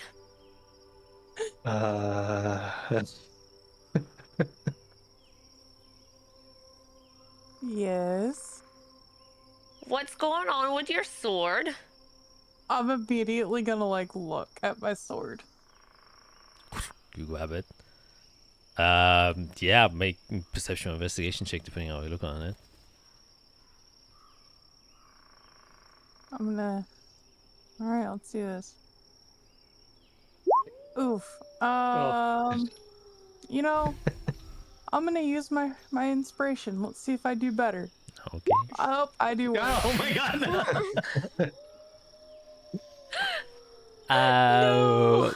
Yeah, you look at your No. sword. It seems, as usual, it's kind of coated in your shadowy magic, so it isn't as, dark red, and it's more like grayish black. But you don't sense any difference from when you're wielding it normally. What do you mean her sword, Heuser? My sword looks fine. I'm feeling some fiends energy coming from Jade's sword. Hmm. But she took it from a blood order. Could they have some fiendish things put into their swords or their weapons? Could they be working with fiends? We know that. We know that devils know about blood magic. Blood magic is an old thing. Blood magic has to do with souls and sacrifice. Mm-hmm. So there's probably some essence of something in there. I think that's something that they got rid of because I was about to use my ability, but that looks like something they got rid of. Oh man. Oh shit. Butt timing.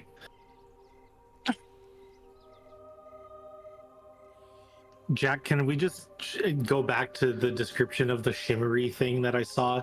Is it covering the city or the landscape outside the city or all of it? So what it looks like is you're just looking straight out into the woods, because that's where you just came out of the city, and then all of a sudden, imagine the image of the city is a pool of water. Right? Yeah. So you're looking down at the pool of water. Yeah. And then a very tiny drop hits the water, and then a wave or a ripple goes out. So it just kind of covers the blank picture, the 2D image that you're seeing. So I'm being led to believe that we crossed through whatever barrier this is when we left the city. You got no idea. This happened after, as you were outside, and then it happened. So either there's a barrier outside of the gates, like a bit in front of it. Maybe it isn't a barrier at all. You got no idea.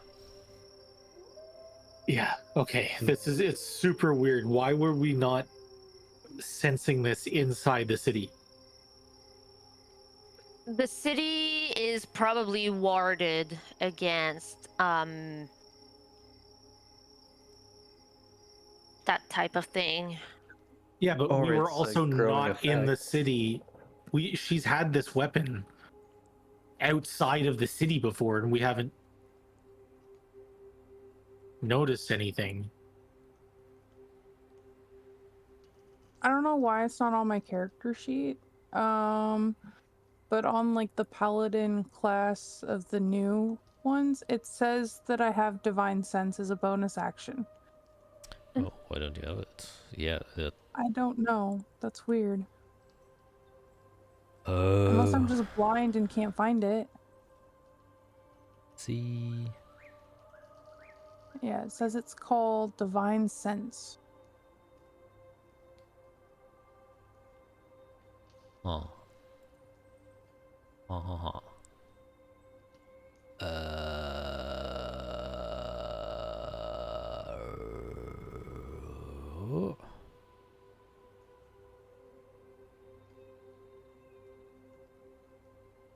Yeah, weird. I also don't see it.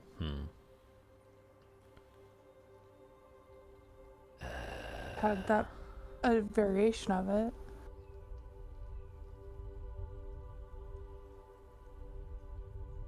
I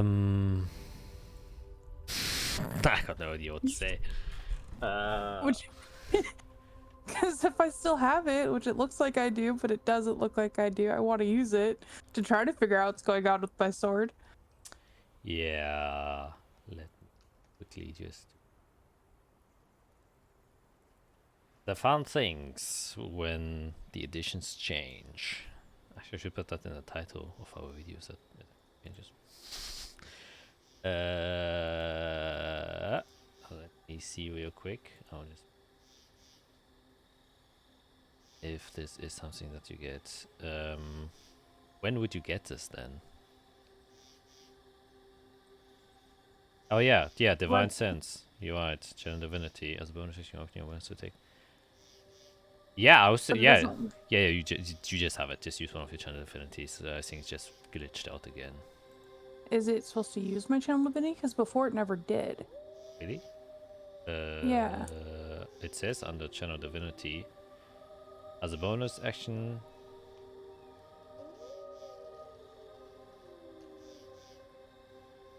Oh, I don't know if it uses it. It's just listed under channel divinity. That's why I assumed it would. You can channel Well, divine energy directly from the outer planes, using it to fuel magical effects. You start with one such effect, Divine Sense, which is described below. So yeah, you use your channel divinity for that. okay. Okay, so I'll use it so that I can try to see what's going on with my sword. Okay, yeah, you can do that. Let me just read this again. As a bonus, you can always you know the location of any creature or serpent. You know its creature type. Within the same radius, you also detect the presence of any place or object that has been consecrated or desecrated with the Hallow spell. So basically, you get the exact same what Isra gets. You get a very strong presence of a fiend that you are currently holding within your two hands. I look at my sword and I just kind of drop it and surprise.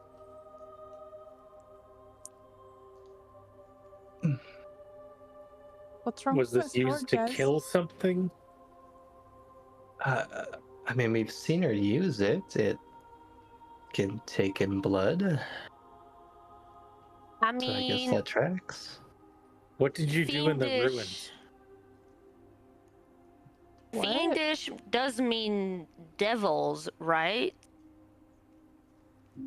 We heard of people in the Holy Blood Order while we were in hell, Yeah, and they are also here. They may have struck a deal with some devils in hell.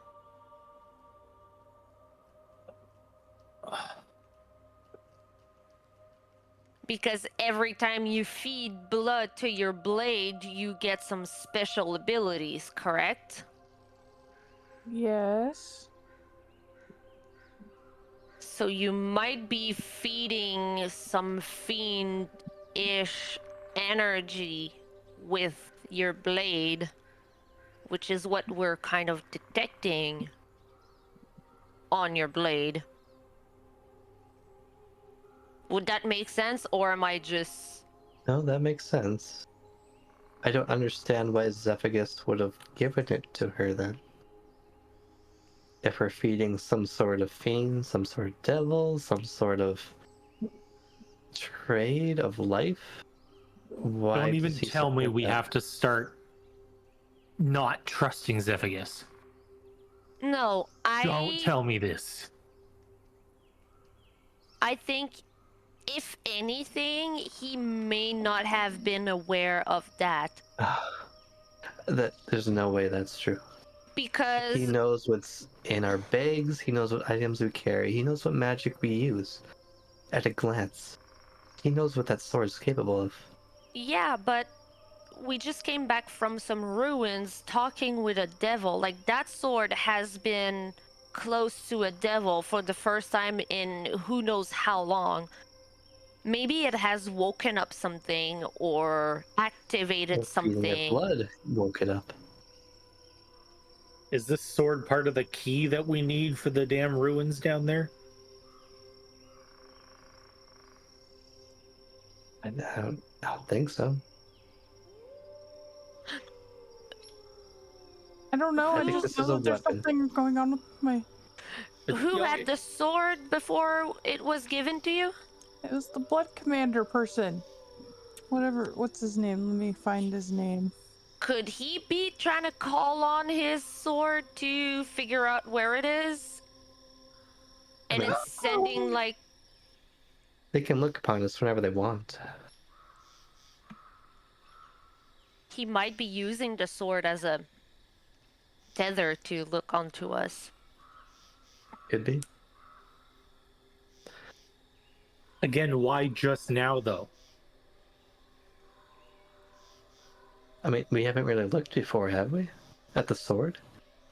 We just assumed it was just a I strong assumed it sword. was safe because it was. Zephygus gave it to us.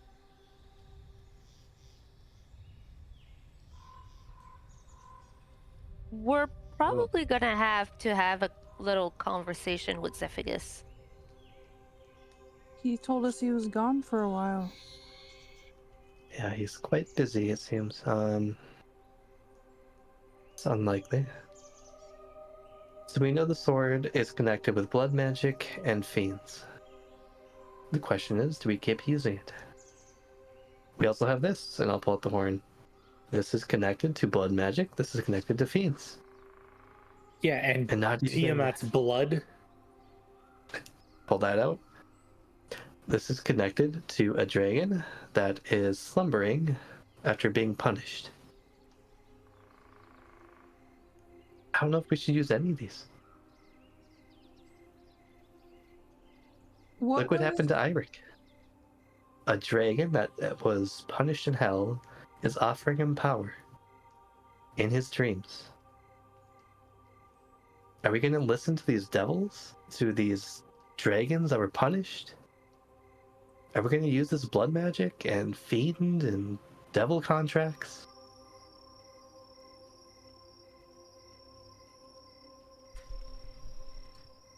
I'm against it all, personally.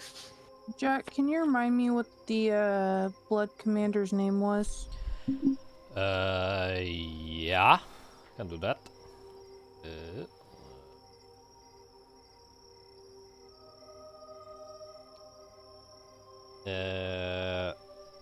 I'll read it. Albertine Marxus Haraldson. I will just put it in chat. Thank you. I thought I wrote it down, but apparently I didn't. I mean, probably would have been in Jade's notes.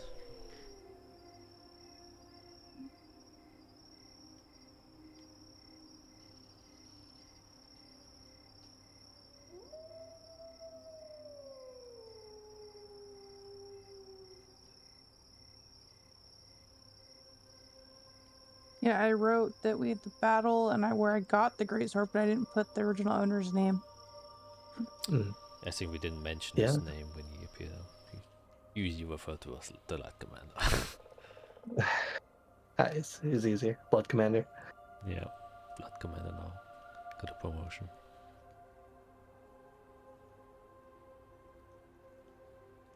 So the question is this sword going to influence Jade?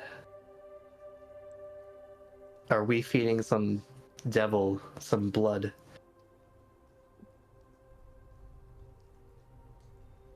I think that's exactly what's happening. The more she uses it, whatever that thing is waking up.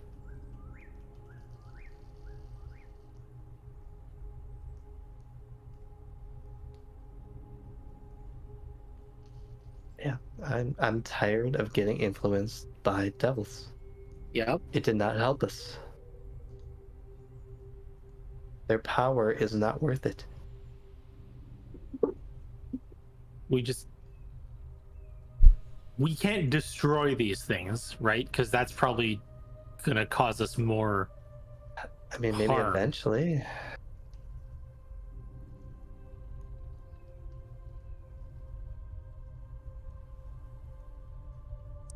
I don't know what to do. Like, I mean, what do you if think I- your strength is, Jade? What I makes think you strong? my faith in my family.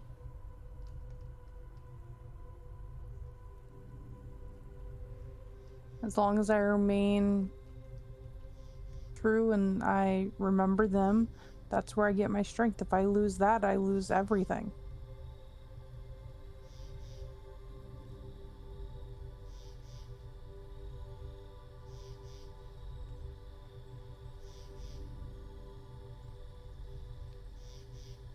Like, technically, I don't have to use this greatsword.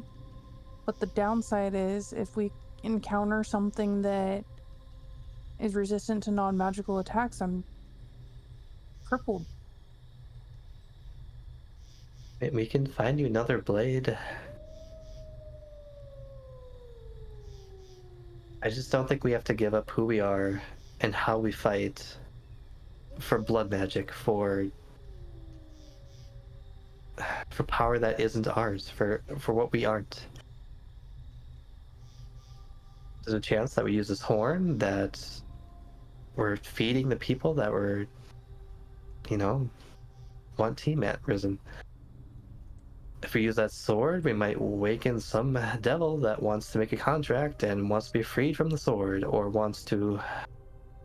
Who knows?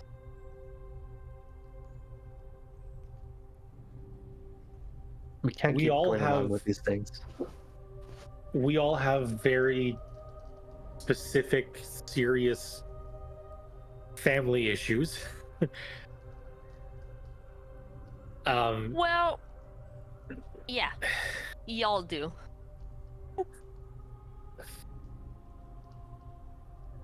I mean, I don't necessarily have family issues. I have a lack of family. Well, I mean, that is an issue in itself. I have a family that I presume is still alive somewhere, but I'm being led to believe they think that I'm faulty. So... But why are you led to believe that? I mean, who because told you? My dad, in my dream, or in my whatever state I was in when he tried to kill me. In your dream. I know, but I don't entirely believe that that wasn't real. That's my problem. But what I'm saying is, from family, if Jade's power comes from family, we should not be letting her use this if it's going to draw her further from that. I'm going through this process of wondering if my family still exists, still cares about me. I don't want her to lose whatever connection she has to her family. Oh, Eric, that's so sweet of you. And I don't want you to commit sins to protect them. I don't want you to, make a pile of corpses and use all their blood. I don't think they'd be proud of that. If your strength is your family, then make them proud. And I agree, we have to get rid of this sword.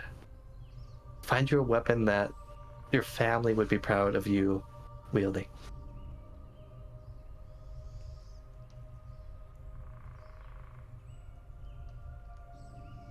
I just look at the weapon on the ground. And I'm all sad. I'm like, you've been good to me. But they're right, I can't use you.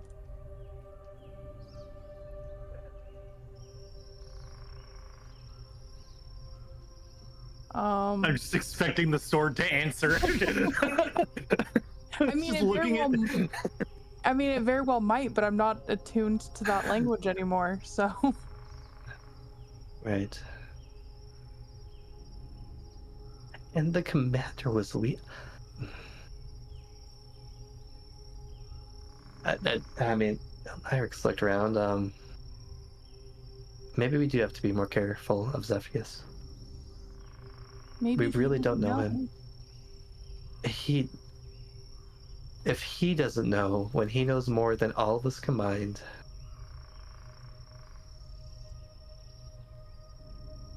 we need to be more careful.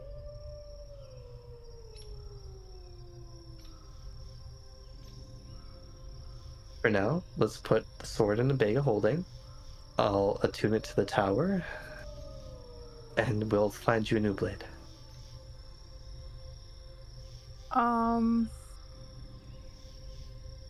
Before we do that, I'm going to walk about 10 feet away from everybody with the sword, set it on the ground, and then walk back over to them.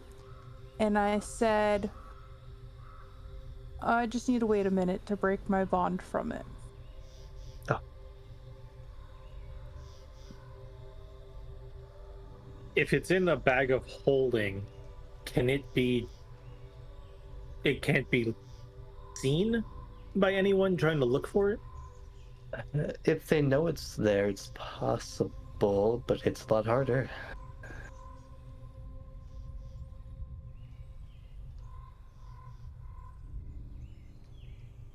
Okay, so you left your blade 10 feet away from you. Mm-hmm. You walk 10 feet away and you're just looking at it. What's it? Well, so the bond will break after a minute. So it's no longer my packed weapon at that point.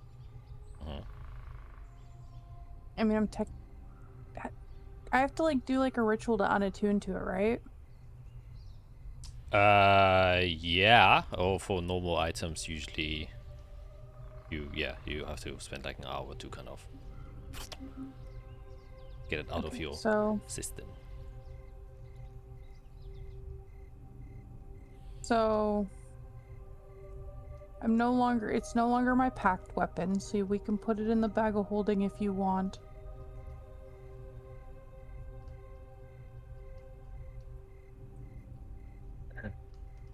Come on. So I put in my blood crucible greatsword. I'll also put in the horn, Devil's Horn, and Tiamat's blood. Hold on. The blood. Whoops. Crucible greatsword.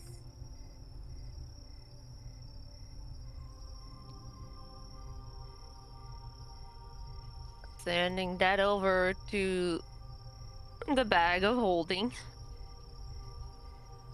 And then the devil's horn. Devil's Horn. Bag of holding. And then as I give you the vial of Tiamat's blood, I'm gonna look at Eirik. I had to attune to this during the storm because I was freezing to death. I found out that the blood inside the vial goes inside your body. My body? When you're attuned to it. When you attune to it, it did the same thing. It may not be there anymore, but if we attune to this, there's a good chance she could say hi. So, into the bag.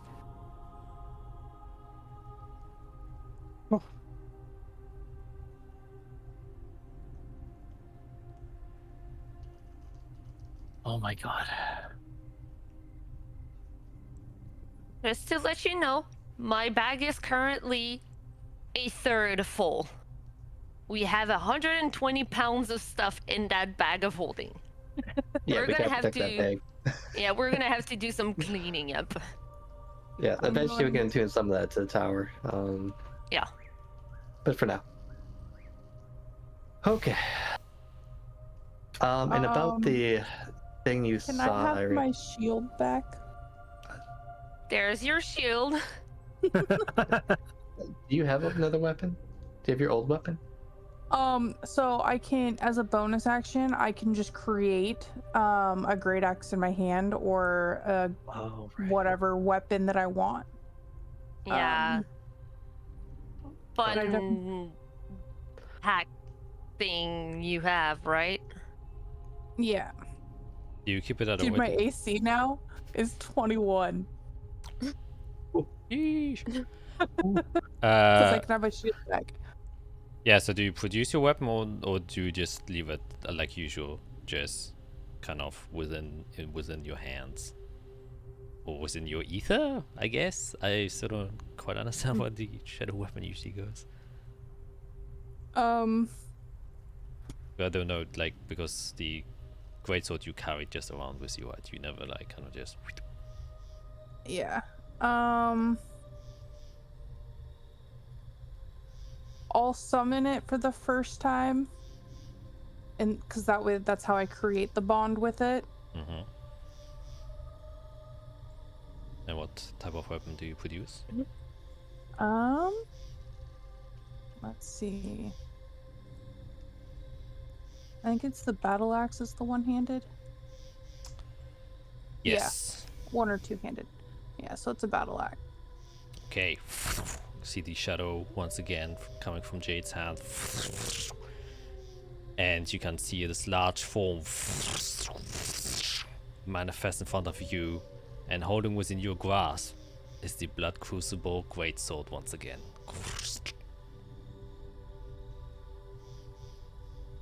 Help! Guys, Yes. I just hold up the great axe. Interesting. Sorry, I kind of zoned out. What's happening with the great axe? It's back in my hand. The Greatsword, the Blood Crucible. Or The the great greatsword? sword? It's back in my hand. Okay. So you can add that back to your inventory in case you took it Oh out. my god. And I swear you can take it out of your bag of holding. It's a good thing I didn't delete that from my character sheet. So it's Let gonna me take some delete effort. it. Goodbye. Ah, boy. Okay, we have a problem. Lovely. So I guess I'm stuck with it. All right. Question. Now that you've tried to summon the weapon, can you make it disappear so it's not there? I'll try to make it disappear like I normally would. Yeah. It disappears. Problem solved for now. Not quite, but sure. For now. I mean, I'm Oh, not man. walking around with it on my hip. It's not out in the open right now. We have a little bit of time to deal with it. How about we get that incineration chamber sorted and then we'll go on to the next problem, because daylight is going down, and I would like to deal with this before we go on with the next thing and we completely forget about this one, like we tend to do. Yep. I feel called out. Okay. I'm a little anxious now, but okay. Join the club. I'm trying to avoid talking about it because I do not want to acknowledge what just happened. Avoidance. All right, let's Yeah. If we don't talk about it, it did not happen. Yeah, exactly. Yes. That's totally how this works. Yes. For now. All right, Okay. well, Let's all think about it until we deal with that cube thing, and then we'll brainstorm about what's going on. How about that? Yep. Yes? Okay, cool. Okay. Are we in a spot where we're feeling No, we have to walk, right? We're still next to the city, You're right? still So next to the city. let's get walking. Into the woods. And you march your way there. Doesn't take too long to reach the edge of the woods until you're in far enough distance. You can still kind of see the city walls through the wooded area, but you feel like you're obscured enough for the most part, depending on whatever this box is going to do, if anything. Perfect. So once we feel like we are in a spot that we like, I will take out a small cube of granite that I have in my pouch of components, and I'm just gonna almost like, you know, like you play with Play-Doh and you like start, and I'm just gonna start doing that and that and that, and it's just, I'm just going to start creating that wall, and I'm just going to make like kind of a circle-ish, like it's kind of jagged, it's not super accurate, but I'm just gonna surround us with it. Oh. Okay, we have 10 minutes. Are you creating a roof? I'm gonna make it like kind of curve-ish, Like a half But- dome. yeah, like kind of a half dome with like a, you know, these the First Nations huts that have like the hole in the middle to allow like the smoke and all that coming out. Like I'm gonna create kind of that, like, so it's not a completely closed off dome. There's a way that if there's some fire shooting or something, we can just send it off in the sky. Yeah. But you know, I'm trying to create a bubble-ish. Yeah. Okay, then.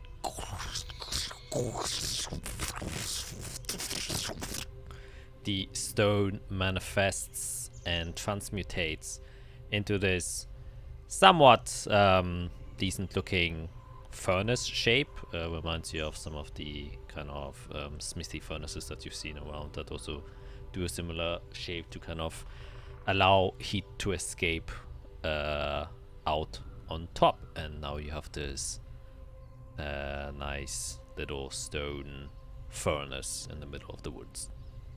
Or the edge of the woods, I should say.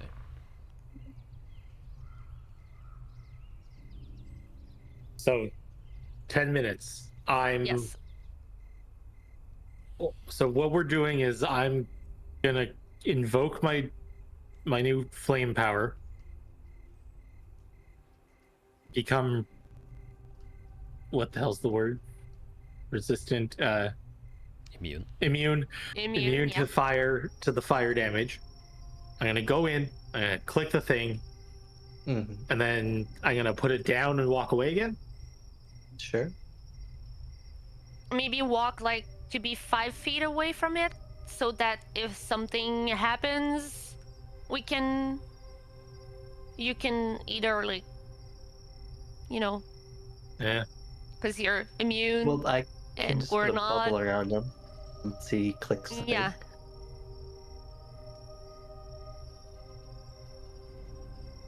So with your, if you put a bubble around me, I don't need to cast aid on myself. Is that how that works? Because I was thinking about doing that, just bumping my hit points. I mean, it wouldn't. I think it'll be fine, personally. Do whatever preparations you want, though.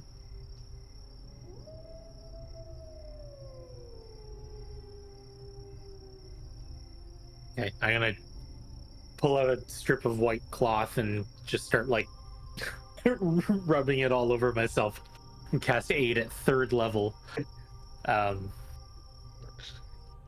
Alright.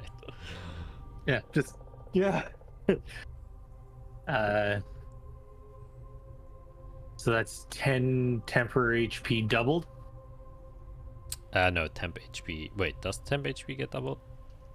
Did I say that? We never said it got doubled. Yeah, I think temp HP doesn't get doubled. Let's look us into the rules. Nope. I think, yeah, because in the new rules it also doesn't get doubled, right? Do you have the new aid? Did they even make a new aid? No, they didn't make one. It's still Aid at is Legacy. yeah, aid is the same. Okay, yeah. But so Yeah. in our chat for rules, though, I asked you specifically, does healing spells include things that give temp HP like aid? And you said yes. Oh, okay, yeah, then Oh. yes. Oh, I did. I overwent that. Okay. Oh yeah. Oh my god. Aid doesn't give temp HP. Aid has target's hit point maximum and current hit Oh. points increased by 5. Oh yeah. Oh. True. I thought it was temp HP. Oh, that is different. Ah. Yeah. I guess I that. can give you temp HP if you want. Man, this is confusing. Sorry, that was my mistake for not reading it better. I was like, wait, I have aid prepared. Hey, so this. Wait, this goes on a rabbit hole that the question then asked in the chat was actually also just false. Yeah. I have been misunderstanding this. Dang. Well, here, if you want more health, I can give you some.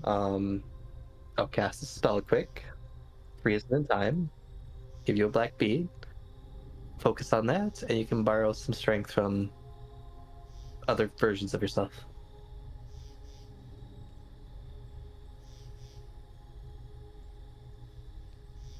Okay, focus on it. So if temp, is it the dice rolled or the I'll cast a spell and then we can figure it out. Yeah, This is Fall Slave. Yeah. See if it rolls it. Dang. Because this one is, I think it's 2d4 plus 19. So what's doubled? Oh, only that what is rolled. Okay, so another 2d4. Yes. I can do that quick. Holy shit, 24. It's a I cast that 4th level. So you get 29 temporary HP. Cool. As you cast a spell, you kind of see from your shadow, it kind of climbs up over your body a bit and then kind of gets like sucked in your arms and legs and you get a little bit more sturdy.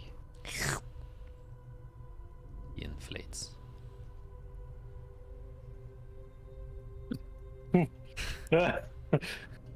That's the float. Okay, well, time's going on this. Yep.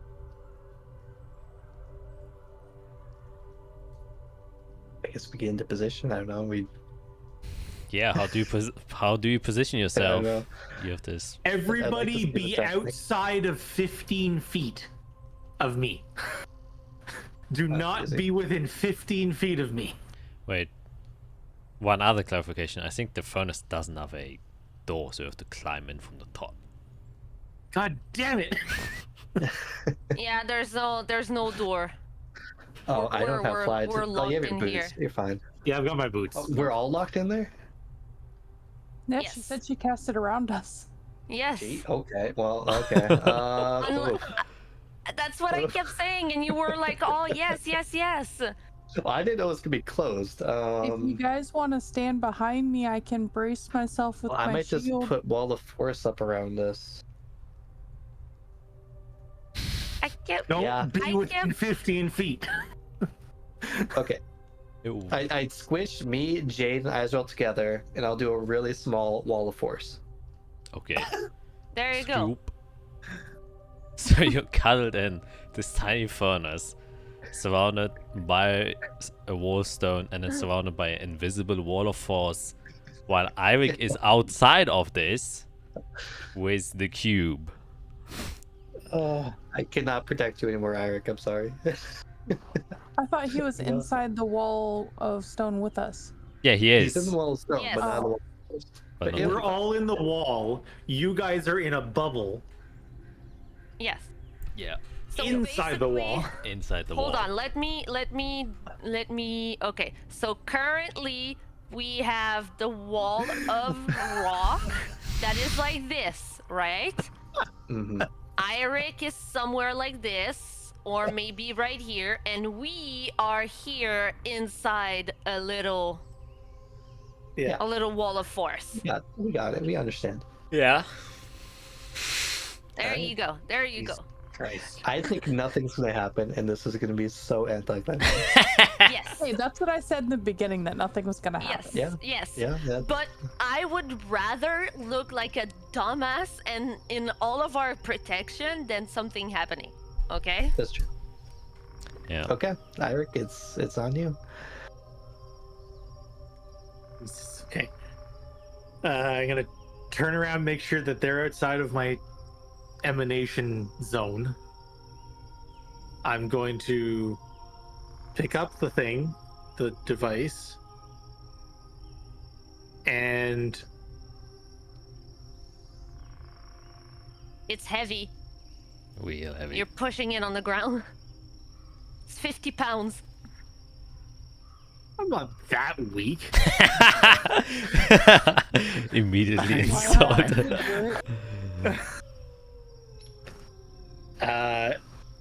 Fine, I'll keep it on the ground. No, Should on fire? should I invoke the thing first, or should I invoke it while it's in my hands? God damn it. I'm going to put my hands on the device. I am then going to invoke the flame, and once it's active, I'll press the device. Okay, so picks it up or touches it, I guess. Ignites. Can just see this minor explosion. Bright white immediately turns scarlet red of just heat that scorches the surrounding grass immediately, and you can even see kind of the outsides of, or the insides of the wall itself turns a bit black. You don't feel anything since you're inside of the wall of force, but you can kind of hear the impact of, and around Eirik, the areas close to him kind of swirl because of the heat radiating now off of him, and once again his hands have trails of flame coming from them, and his eyes as well as he's touching this box. And the box seems to be decently unaffected by the heat that you have caused, and you proceed to kind of click in all of the edges. I'm gonna do them methodically, and I'm gonna try to see if anything happens each time I click. Okay, yeah. There's like always a little bit of resistance when you kind of push them down. It's like a what's it called? Like a syringe, you know, where there's like some air pressure against it, and the closer you get to the end, the more difficult it is to click them in. But at some point, it does kind of click in, like, and it stays there then. And as it does so, you can hear a very faint, like, humming noise that then comes from it, like a, and and with each check in, the humming comes a little bit louder, and you then also feel that the cube itself vibrates a little bit. And as soon as you click all together, that's all that is happening at this moment. The cube is just vibrating.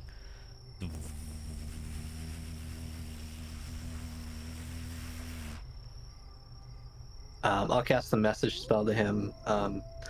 How's it going? It's just vibrating.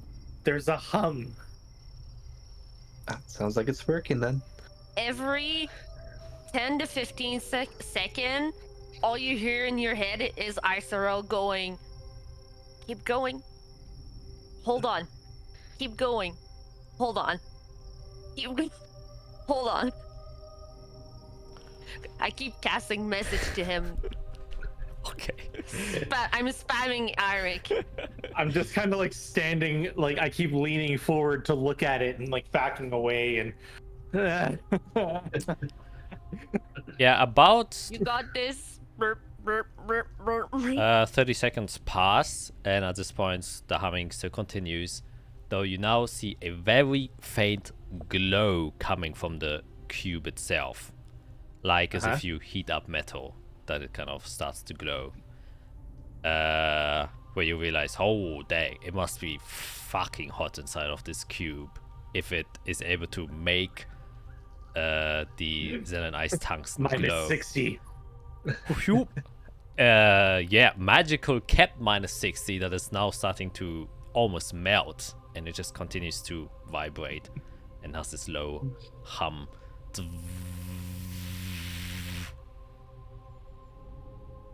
How big was the hole that you left in the top, Isra?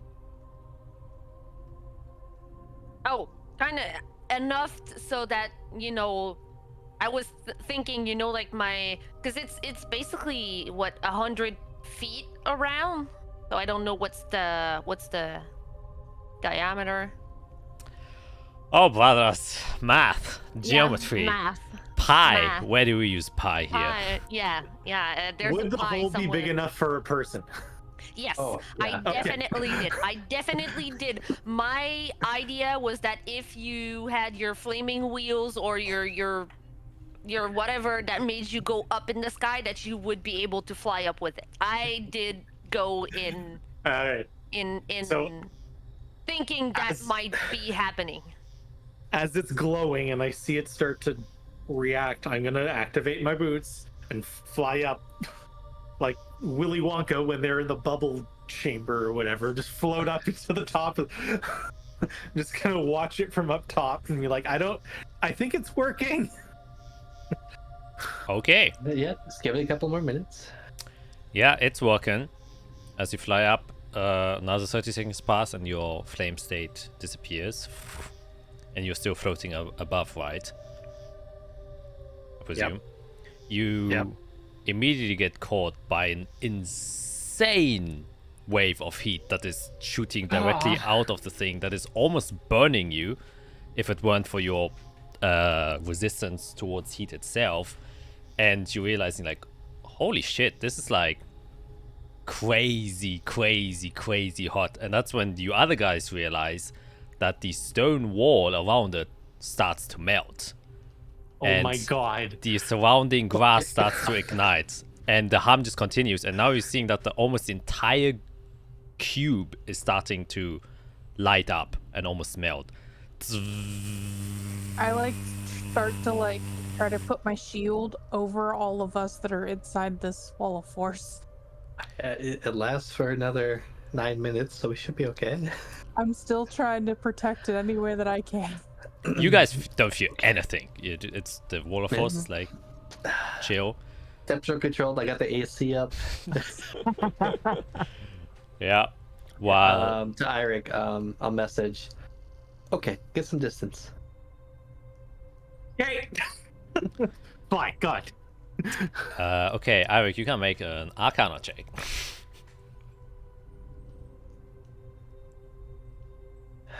Oh, hang on. The thing is, we just had a high storm, so are these crystals fully charged? Oh god. That would be bad. 27. Damn.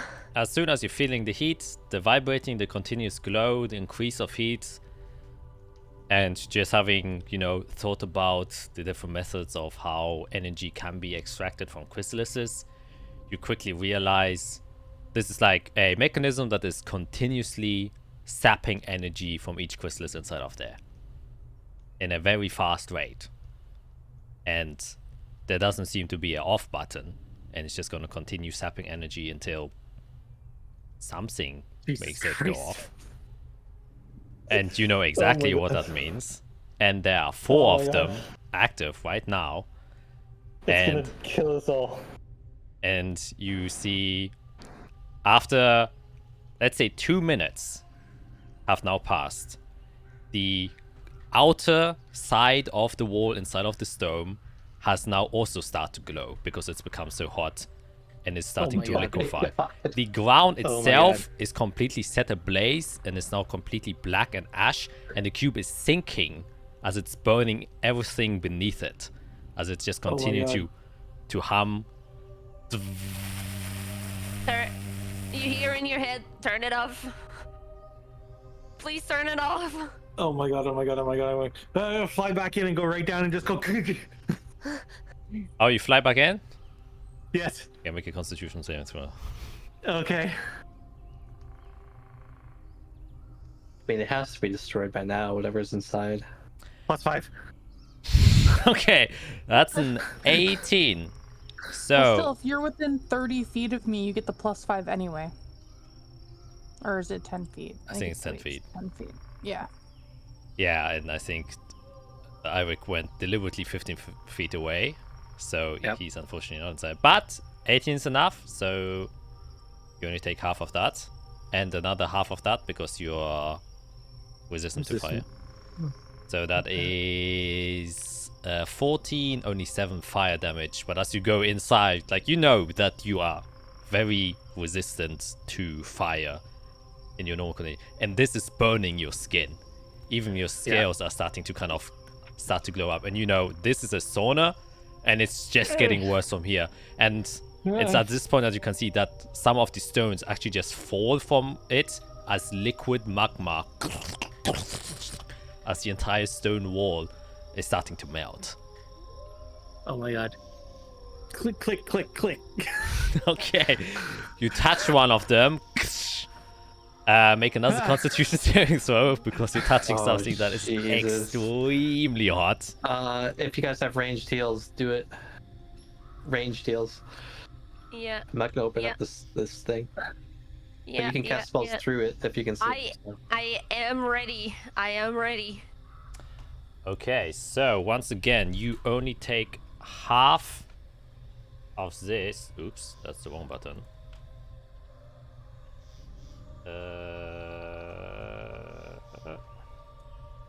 Oops, that's wrong. D10. 54. Half of that, and then halved again. So that is So He's touching 27, magma with his 13. hands. No, 14. Literally touching lava. Yeah, it would be 27, so 13. Yes. Okay. Yeah, the lesser. So you take now Ah, 13 damage yeah. as you touch it. You're still able to keep contact with it, even though it's so burning hot. As you do so, you click, you grab one of them and then kind of pull it out by force. And you can see at this point some of the Selen ice tungsten has somewhat melted to the device itself. So make a strength check to try and grip it out of there. How far away is Eirik right now? 15 feet. 50. Okay. Yeah, I got nothing like healing range wise. I'm good. Yeah, I'm that's good. probably I not got it. enough, I though. got it. 11. I have okay, yeah. I'm just yelling. I don't know what to do. 11 is good enough because it's like in the process of melting, like some things have hardened, but because it's like gooey, you can somewhat pull it apart, and you can hear that one part kind of the vibration lessens a bit, but there's still 5 other parts that are still humming quite heavily. Well, Okay. 7 I'm gonna look at Jade. Jade, go help him quickly. Hold on. You know how to. Hold We on. need you this now. I am wearing all metal and the wall is melting. You want me to go out there and near him? I want to help him, but I will melt. This metal will melt to my skin.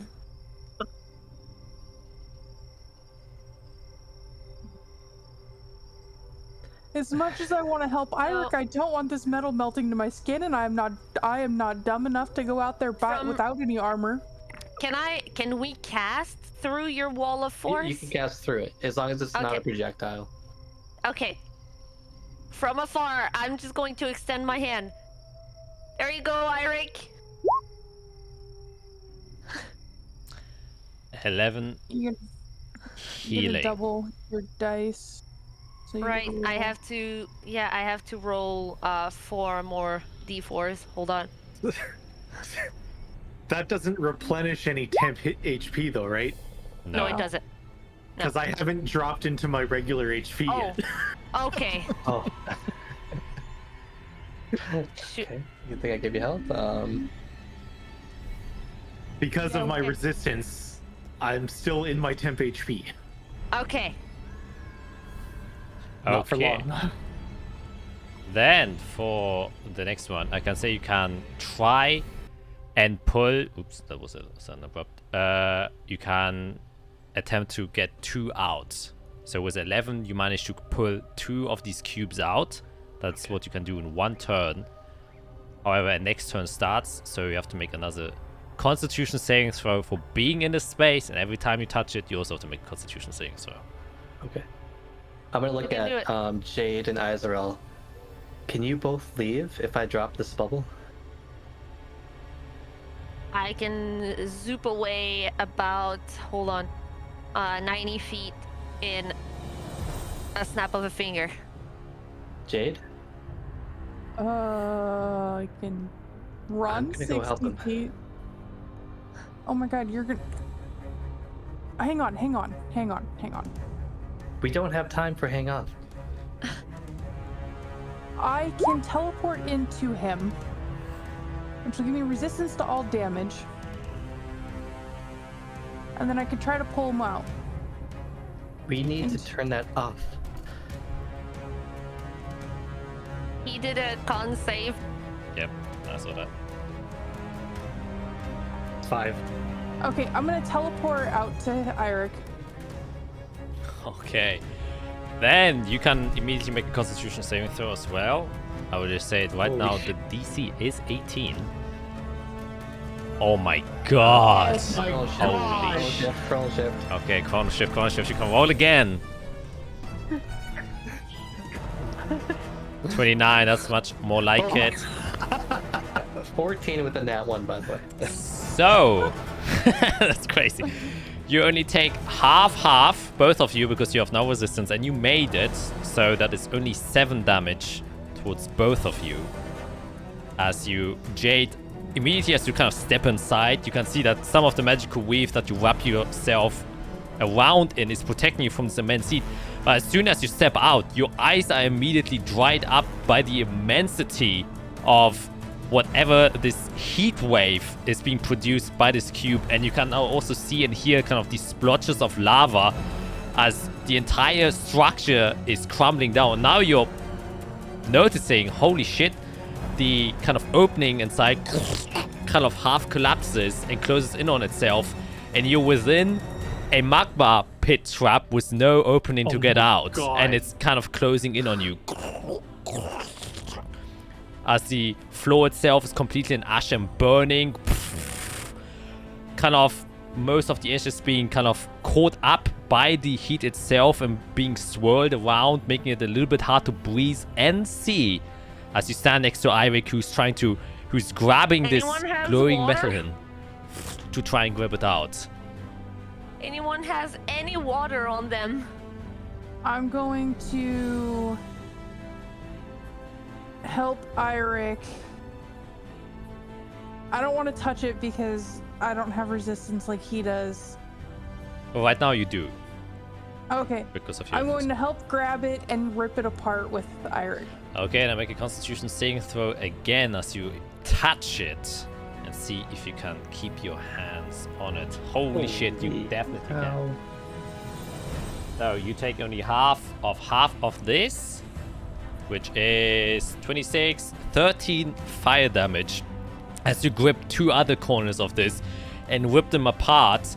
As your hands start to just burn, you can see the skin of your fingers just completely get incinerated. Just bits of magic that is, naturally inside of your body is keeping it from incinerating your bones and flesh as you pull them out. Now 4 of these devices are still active to create this heat, though you can feel a heavy drop in the temperature, though it is still scorching. What do you do?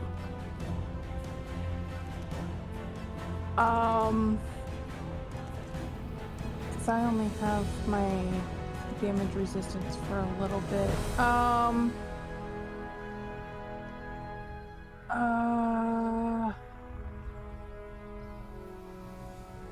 Oh man. Guys, misty step away from here. I just still have the bubble up if you guys need a moment to breathe. Does Eirik have Misty Step? Yes, I do. He's face touched. Come into the bubble, heal, and then go back out again. I'm still fine. I'm still totally fine. Okay. Yeah, we'll keep at it. Yeah, and you're trying to pull, right now? I was watching her do that one. Okay, I made my con save for just being in the heat. I haven't gone to touch it again yet. Okay, I'm standing by to heal. I'm ready. Okay, Eirik. We're gonna grab each side. You're gonna grab a side. I'm gonna grab a side. And together we're gonna try and yank them apart. Okay. Okay. So as you time this, another round elapses. So Fiera and Iso, you can do one thing. If you want to do anything. I am holding a healing spell. Okay. That is literally what I'm doing. I'm holding a healing spell. I'm thinking, I might. At this point, though, I'm going to purposely drop concentration on my spell. On the wall. Oh, nice. Yeah, on the wall. So all of the magma just whoosh, Disappears. Oh gone. my god. And as Yeah. soon as you do that, you can see the heat now freely expels into the open. And the Yeah. nearby tree catch on fire. Okay, we Oh my gotta God. fix that. Yeah. We gotta fix that. Get going. Go. Do it. Okay, Yeah, what was I that? can't do anything. We can deal with this later. Then Constitution saving throws once again from both of you for just. At least we get the +5 now, Eirik. Yep. Don't you have your inspiration? I do. You have your inspiration. And you add +5 to that. Or whatever your new roll is. Nice. So, 9. half. United. So you only take half of half. Eirik, you take half Jade. So that's 7. And for you, Jade, and 3 for you, Eirik. As the heat continues to burn there. So 7 damage. Yes. God. We have like a nuclear device we can set off in Undoran if we want to just blow it up. Holy shit. Holy shit. Come on, yank it. Okay. I have to back off because I don't have my. I know my resistance isn't gonna last. Pop back in. Pop I will back be in. right back, Eirik. And I pop back in to where they are. Do you need a little bit of heal, or are you okay? I'm okay for right now. Okay. And then I'm gonna pop back out to Eirik. Alright, well then Eirik is alone for this turn at least. What do you do? Okay. Has been going. Then make another Constitution saving throw. But this time without the +5 because Jade isn't there. 25 does it. So only half of this, which is 27. Half of 27 is 13 fire damage. As once again your hands, fingertips get scorched completely, and you can also see that the edges of your clothes are already starting to completely fade away. Burnt to a crisp with only the kind of armor, the metal bits also starting to melt into your own skin, attaching to your scales as you grip out both of these, leaving only 2 behind. And you can feel the swell of heat we're getting there. lessened. What is the next step, you guys? Eirik, you ready for another good yank? Yes. Come on. Okay, then another Constitution saving throw once again to return into the heat. Oh, That is a 16, which is a fail. oh. Get your +5, Jade. It's already added. That's including my +5. Oh, that's including. But Shoot. you're still resistant. So, take half of that, That's okay. which is 13 once again, and 6 for you, Eirik. Jade, how are you looking? 40 down. I'm okay. Okay, just Okay. yell up if you need something.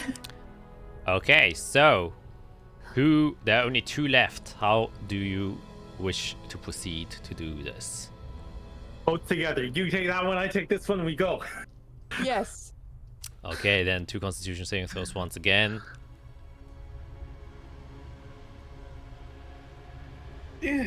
Oh, wait, Plus you get the +5 from Yeah, you get Jade. the +5 for me. Yeah, but I Yes. don't know how high these DCs are going each time. They're getting actually lesser since the heat becomes less with each Oh, thing God. you put So in. you don't need to use your +5. You just Okay, get back good. to Okay, good. Yeah, good, you make it. 21.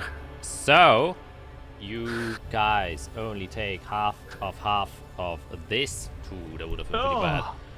33, half of 33 is 16. 12, 16. 16. Oh my god. So you both only take 16 damage as you kind of pull out the last two ones. Guys, As soon as that happens, the fire subsides. Fly away. Fly away. Ironclad disappears. Away, that's the Fiera. bye. Yeah, no, that's fair. That's fair. Yeah, I'm bouncing back into where everybody else is. Yeah, you bounce back into the wall of force. You can see that the surrounding wood area is still ignited. However, now that the 8 edges have been pulled out, you can see that the flames don't stay alive for long, as the only heat source is being taken away from them.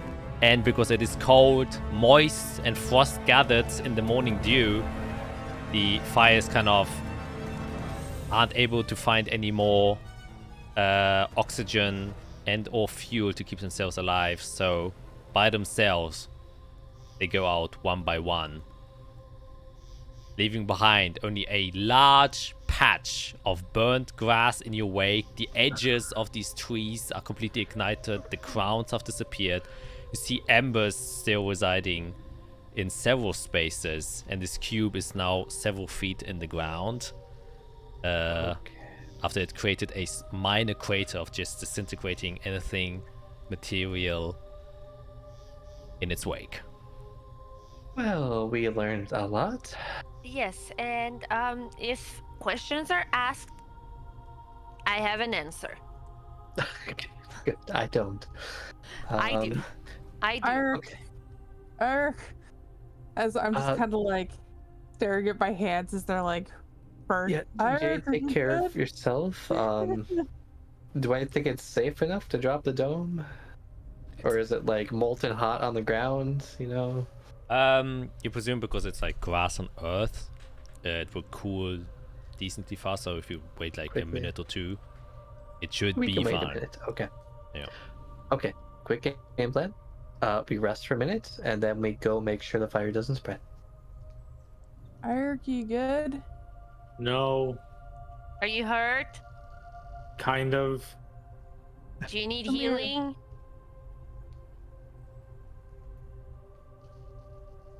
I mean, I'm still okay. Just You did great. Yeah, and Jay just looks at Fear and says, "If you would have done that, you would have burnt to a crisp." Yep. Well, I am impressed that you did it and are still standing. My racial ability is, sorry, species ability, Speciable. is super helpful in moments like that. I never thought it would be useful in Magma Inferno, but now I know. Let's not do that again. Nope, nope, nope, nope, nope, I, nope. I assume whatever's inside is long gone. My suggestion is that we dump it in the tower, leave it there, and tip it to Zephygus the minute we see him. I doubt anything is left. Maybe.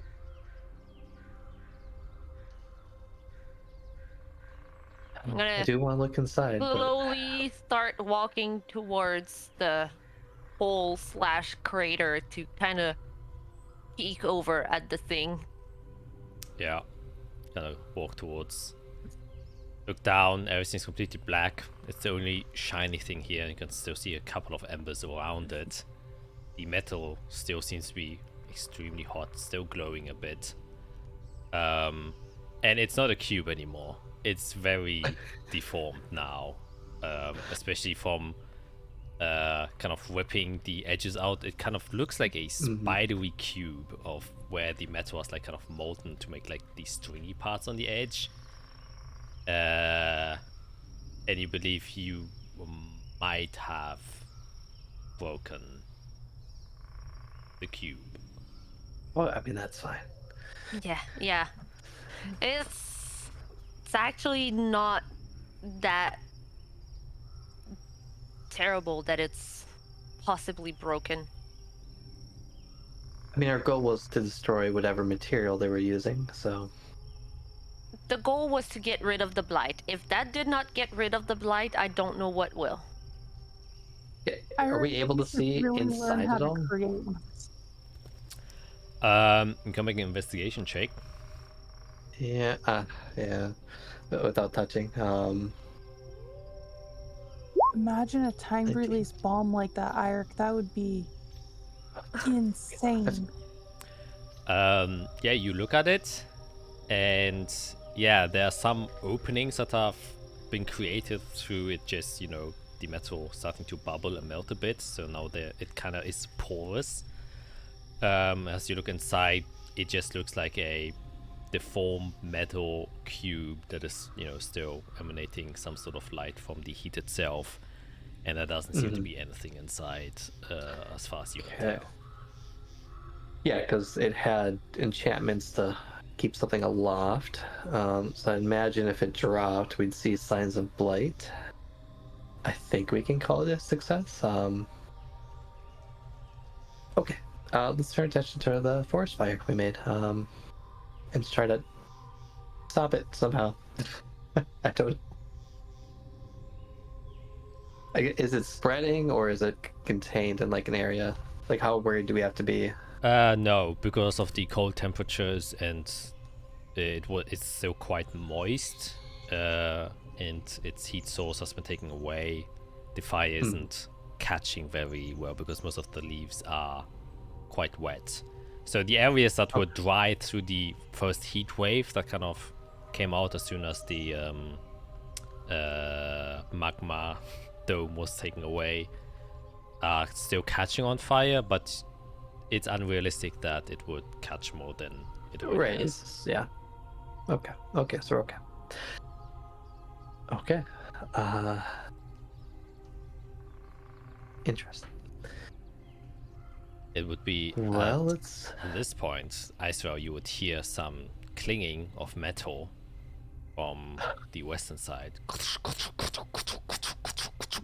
Yep. As you all I got this. look, as like a group of soldiers, very evidently crusaders, are kind of walking there as just hide the cube. 7 individuals. I'm not touching it. Because you can see there's like a female lead, has a side cut orange hair draped to the side, kind of only one eyebrow on one side, kind of is helming this group, has this typical kind of spell shield with a book inside and a sword on her hip, and as soon as she kind of gets into like viewing distance and shouting distance, she says, excuse me? Is everything okay here? We have seen a bright glow and heat that we could feel from the city. Is everything okay? Hi. Here. It's me. And I'm just gonna kind of walk towards them to make sure that they don't get too close to the area. And I'm going to go straight towards her. And I'm just going to extend my hand and be like, "Hi, I'm Isarel. My friends are with me. We're the Fate Weavers. We've been residing at the Holy Defense grounds in the little tower. I am very sorry about what just happened. I am learning some new magics and powers that I'm harnessing with my druidic abilities, and I may have perhaps gone a little bit overboard accidentally. I'm still trying to harness that power. I was trying to summon an elemental of fire just to see what it would do and kind of try it, and it got a little bit out of hand. and I'm just like trying to be like, Make a deception check. yes. Hey, it's my first deception check of the entire campaign. Dang, really? Sheesh. It is my first time I'm actually trying to lie to someone's face. See how it goes. You know what? I'm gonna use my inspiration for that. Yeah, why not? Yeah, better. Oh, 22. There we go. Kind of raises an eyebrow. It's like, oh, right. I do believe I've heard of your stay. Yes. Maybe next time if you could inform us if you do any dangerous experiments, just so if things get out of hand, we can contain it. Yes, yes, it is my bad. I thought it would be a quick, easy little expedition and we'd be back and no one would realize anything. Clearly, I misunderstood a little bit my abilities. I am learning. Very sorry about this. She kind of looks around and sees like the range of destruction that was made. And it's like, so you've done this? I can fix it.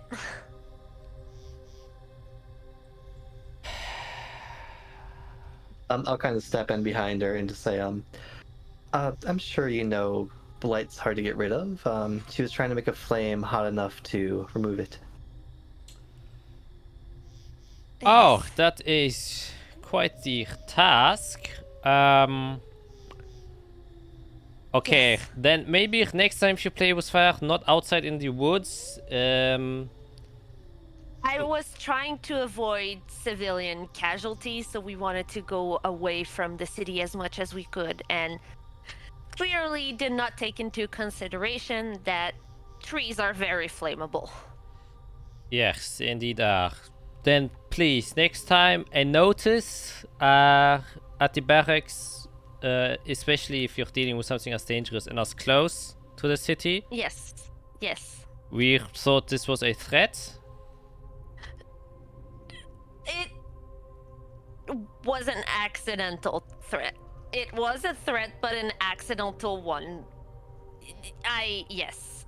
Very sorry about that. If you wish to experiment on dangerous spells, we have containment areas within our facilities. I'm pretty sure we can set this up. For specific things like this, we have spellcrafting areas. Please, do not go outside into the woods. And, well, lucky that is a winter ice storm. Otherwise, I think many of the trees would have still continued to burn. And she kind of snaps at some of her soldiers. Just make sure, just in case. Do not wish them to spread over the grounds. And the others kind of just nod and then they run to the little areas of flame. Alright. So, Fate Weavers, you say? Yes. I will have to document this. Yes. Because definitely, while I do believe your intent wasn't bad, the results are still harmful. I understand, and I'll just kneel on the ground. Oh, please. And just and without a word, I'm just gonna start doing like plant growth and just start restoring the grass around me and just go like around me to just kind of help the grass. Yeah, she's like kind of like a cleanup company. Feels a bit uncomfortable, and just so all right, very well. So because of the damage you've taken and the harm that you've caused, this will come to a fee of 550 gold. I'm gonna turn towards the group and be like, Easily taken care of. I believe we have some funds at the tower that we can use. Honestly, this is probably the perfect thing to use it for. Okay. Ha- If you actually, we're just about done here. When we return to the tower, I can make sure that's paid for. All right. We'll just file it to the local officers. You kind of writes into a note and hands you a piece of paper. Yep. That's 550 first. 550 gold. Yes. Yeah. All right. Okay. Well, please clear off any Apologies. more dangers to ensure that the fire doesn't spread. We will help you with this. I'm still on the ground going. Mhm. All right. And then she just kind of walks away and then approaches one of the small embers and starts to kind of bat them down with her boot or use kind of prestidigitation to kind of quell some of the flames or produce water to make sure that they don't spread any further.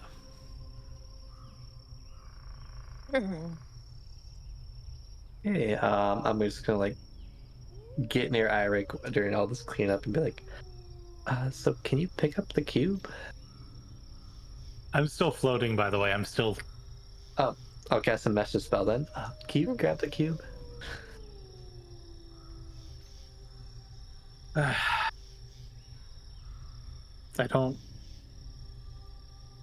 I don't particularly want to. Oh.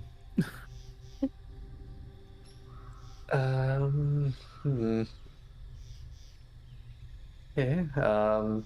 Is Jade it also still burned her kind of hands. as I'm like going with my stuff like on the ground, I'm slowly going back towards the cube. Is it still like glowing? It has now started to lose its glow ever so slightly. So it is Okay. cooling quite drastically. Okay. Is it safe enough for me to shove it back into my bag of holding? You think that if you maybe cover it with ash, that will accelerate the process? Oh. Yeah. So you kind I'll of do just that. start doing that a little bit, and I'm like, ha ha ha ha ha ha, Jeez.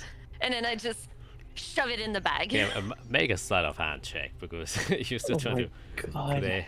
I'm just staring at her going, what is she doing? Okay. This is like my second worst stat. Oh. We have a box. Does anyone want to give her their guidance or their inspiration? Gosh, that is Sure. hilarious. How can I do that? That would make sense. Seeing her fumble in the ground and causing a ruckus. How can I distract them? Kind of give her yeah, I'll go over to someone nearby that would clearly see her doing this, and start asking about what spells they're casting. Try to point them in direction. Oh, we'll cast on that flame over there, and then I'll press the station, smaller one. Okay, and try to give her my inspiration if that works by trying to help distract people. Yeah. Okay, I take don't it know roll that. I don't know that. Okay. Okay. Oh my gosh.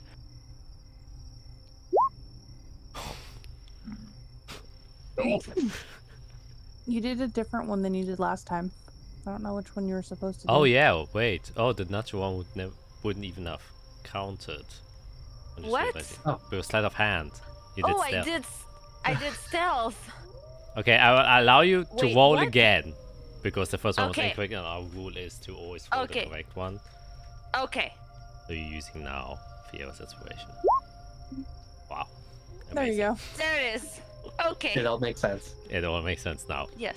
So as you kind I of, used stealth and I took the ashes and just painted my face. yeah, She became the ash. yeah. Yes. You quickly realize it doesn't make any sense to try and lift the cube and put it in the bag. You just take the bag and kind of just cover it over, Yes. and then like a sack, let gravity do the work for you, and probably collect a bit of ash in the process. But whoop, quickly. Yeah, and for good measure, because I'm a druid, I'm also going to collect some ash and put it like in my own components because I do use ash. I'm just gonna make it look like I am actually doing something intelligent here. instead of just being like ha ha ha ha ha. I'm like, wait, Playing I am a very- druid. I use nature. You dumbass, just look like you belong. Yeah, after a couple of minutes of it was the group effort of quenching the last bit of embers and minor flames on a couple of branches. It is done. You feel confident that there are no threats of any fire spreading, and with that, the guards kind of just give you all an eye once again, being like, "What the hell are you doing?" And then turn around and start going back towards. Actually, they will accompany you back into. Yeah, Yeah. yeah, that's fine. Yeah. I gotta get the money anyways. so- Is Eirik floating in the back following us, or yeah, Yep. yeah. Yeah. Yeah. So you slowly proceed back towards the inner walls. As you get there, one of the guards just shouts, "Now, just these people are doing some funny business. And just wave. Nothing more to worry about." You can see some of them just kind of like shake their heads, some of them just kind of laugh. Just being like entertained that they thought it was something serious. And you kind of just follow, well, they just kind of follow your lead because you say you have a tower. Yeah, I'll bring him to the tower so we can take care of that right away. Yeah. Like, yep, this is Tower Weird. If I mean it's a lot of money, so I'll need help. Probably need 2 of you to carry it all, and I'll just bring him up to the treasury. Yep, undo the lock. Here you go. Here you go. 550 gold. Boom. I'm going to take care of it in the. I rated it. Oh, you did? Okay, cool. Yep. Yep. 9,850 now.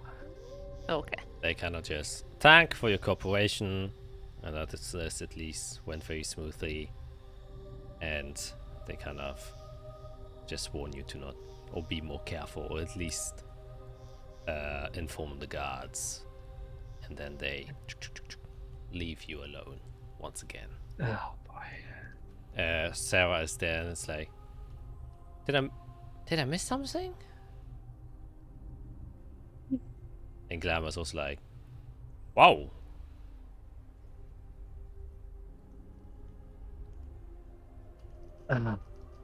I am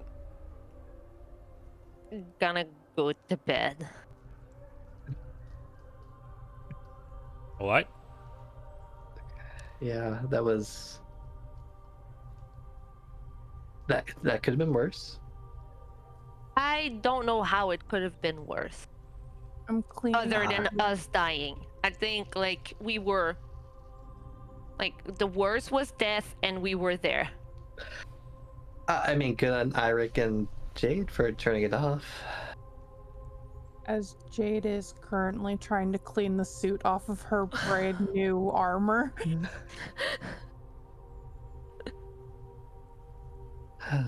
Just trying to Both make your it hands look okay? good again. They're fine now. Okay. Okay. They're kind of I can't blistery though believe- as I go like this. I can't believe they had a device that powerful. Well, I think you jinxed us when you said that the high storm charged the crystals. Hindsight is a terrible thing sometimes. Yep.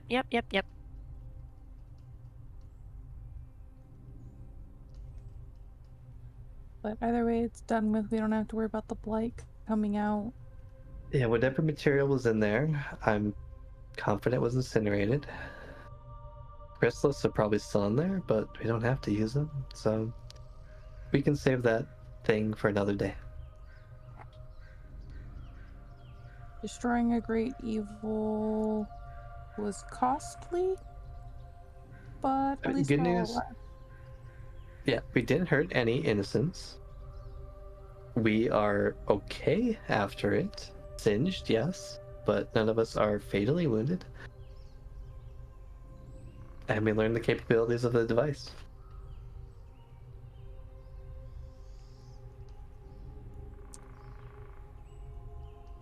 Eirik, thoughts, opinions, comments, review? I'm not doing it again. I'm not No.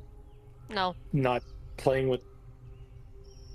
I'm not. I don't want to. I don't want to do. I don't. No. Good. I don't blame you, Understood. Mallory. Yep. Right there with you, buddy. And you did more than I did. Thank you for your help. This whole time, I knew what the power of these damn things are, and I just assumed that this was just gonna go like smoothly. I'm smarter than that.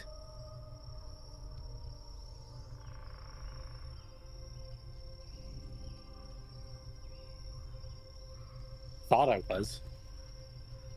Well, if anything, if we see in our travels something like this again, we know what power it has and how deadly it is.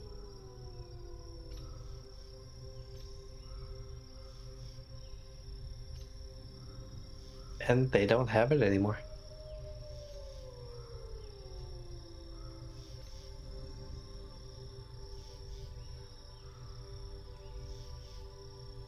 Okay, well, tomorrow morning, get ready to head to Del Sauce. I'll check in with Godric.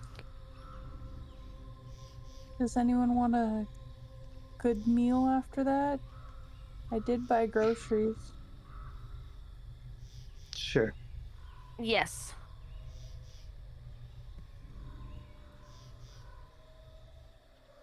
I'm making dumplings.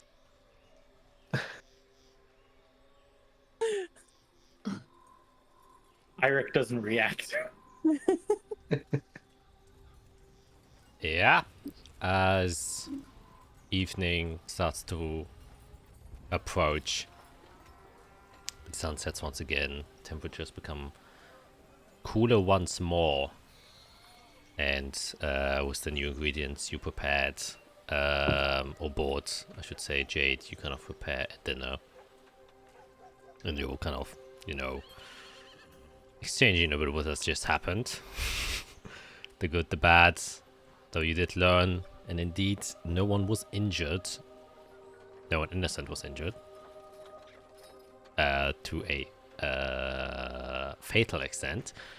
Kind of roundabout when you finish dinner, you hear a knock at your door.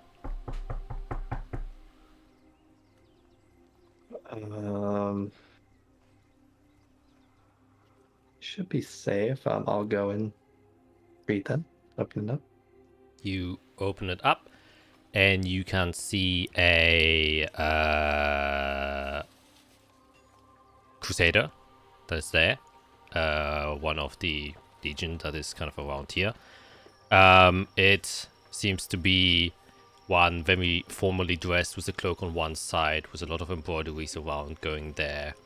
Doesn't seem to have any of his weapon equipment on, isn't wearing his helmet, seems to be more like a formal matter here. Probably rank of a light captain, similar to one you have talked with before.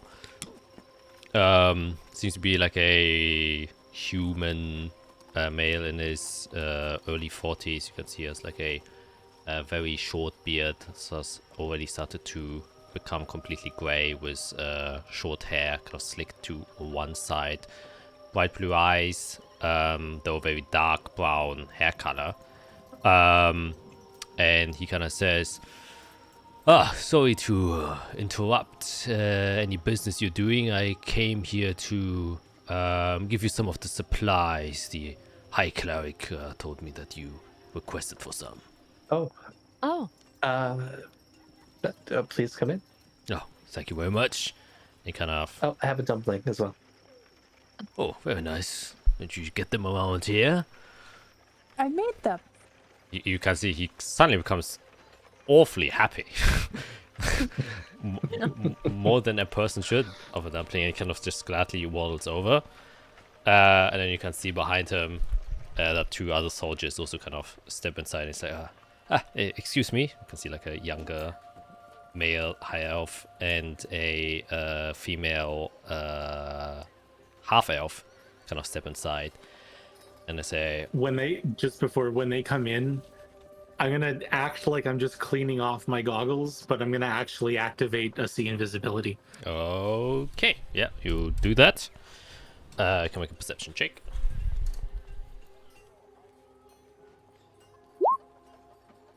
19, yeah, you look them over. The light captain doesn't seem to wear any sort of weapons that you can see, and also nothing invisibly pops up as you activate it. You can see that the two soldiers that are following him have like a small dagger in their back satchel, but they're very lightly armored, but also nothing invisible pops up. Nor is there anything invisible around you or in the room, so nothing of note. But you do see that both of the soldiers are carrying like small boxes in their hands. Oh, I'll point over to the like coffee table in the middle. Oh yes. Well, these are at least the most we can give to you for now, but I think that should be plenty to help you for your future endeavor. Yeah, is everyone here? Yes. The four of us are the Fate Weavers. All right.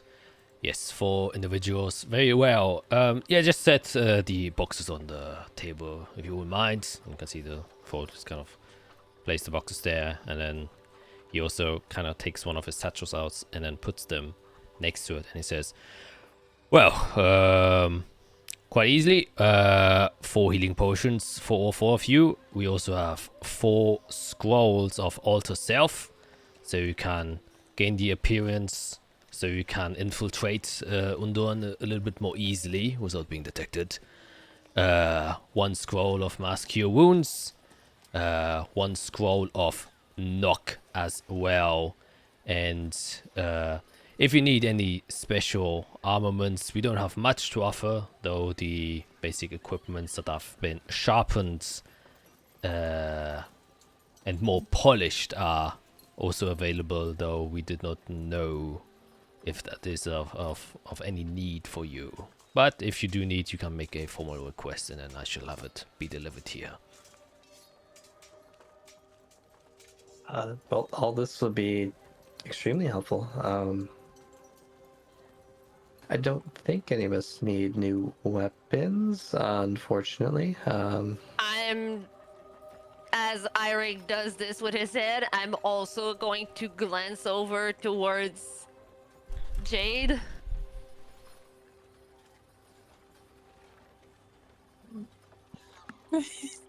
Jade doesn't know how to react. So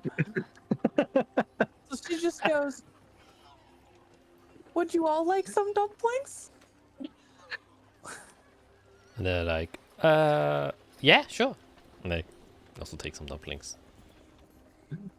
How long would a request take, if I may ask? Oh, we would just get it out of our count armory. Well, like I said, only that what is available, which isn't much. Basic armors, basic weapons. Some of them are sharpened.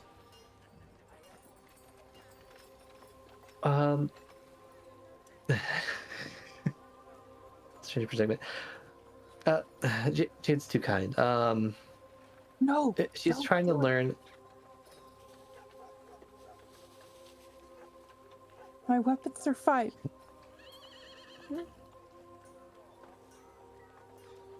I am trying to learn how to fight with. I can't.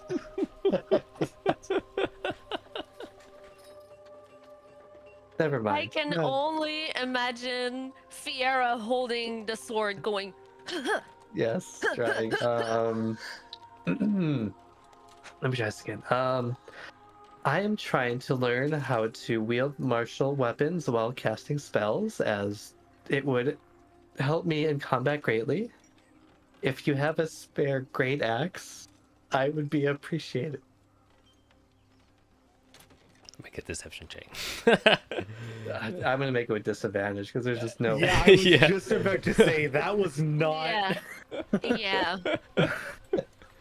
My weapons are fine. There we go. Yeah, that's it. It's like he kind of just laughs. He's like, yes, of course. The great axe. Number one Yes, weapon for any mage user, of course. Hey, everybody uses one. Yeah. Next time you're gonna get a mace, am I right?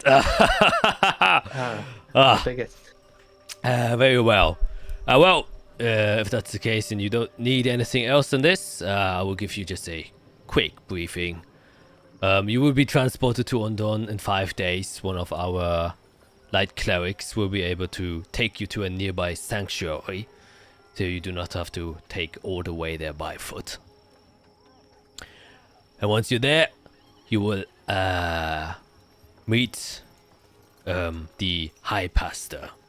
Though we will save all of the important details once you are being brought there at first place. But just so you have a brief overview. So, in 5 days, if you could meet up back at the church, we will greet you there. The light cleric who will transport you will also receive you then, and you will be transported there in due time. All right. Can I get your name and theirs? Sure. My name is Renald Turan. And the light cleric responsible for transporting you will be Averson Wilton.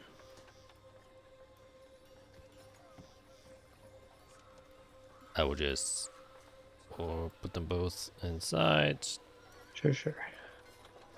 This is the light captain. And this is the light cleric.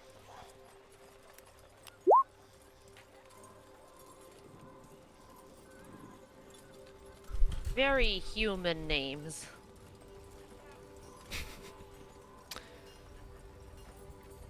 Perfect. Very well. Do you think Do our best to prepare in these next 5 days.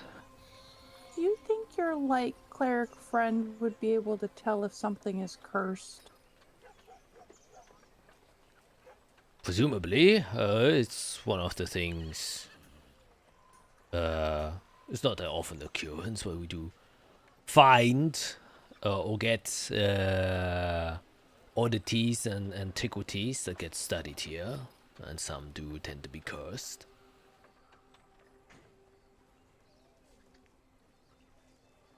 Okay, thank you. I was just curious because, you know, it's always good to know somebody that can take away curses if we need it. Oh, definitely. There where you're going and what I've heard you've been through, I wouldn't be surprised if you had anything on you. So, yeah, please, if you need anything, just make an open request and we'll try and handle it. Thank you so much for your help, and I hope you enjoyed the dumplings. I did indeed. Truly exquisite cuisine, I must say. A heartful meal. Didn't have good dumplings since my day in back in the military down south. Appreciate it. Just Remind me. Oh, you're probably from the Caravan Ravine, is that correct? Yes, I am. I used to be one of the soldiers enlisted in Korzar, but I've since changed. Well, then you might be familiar with the dumplings then. Well, that's where they came from. Well, not from there, but that's where I learned how to make them. Yeah. I think I ate them when I was like 16. Yeah. Brings back a bit of nostalgia. Definitely wasn't expecting to eat them here. I try to keep a little bit of home with me, so it's something I remember how to make. Alright, well, definitely keep that while you're on your travels. Then I do not wish you to disturb you any further. You got all the details. If anything else is needed. I do have one question for the three of you, if you don't mind. Alright. I look to Azrael and kind of just give her a nod. I just need to hear from all three of you. Are any of you with the Covenant of the Heart?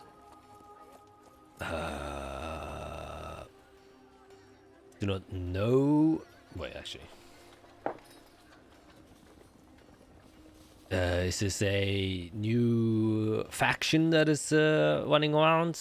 Or merchant guild, perhaps? Sword guild? Can I do an insight check? Don't make an inside check.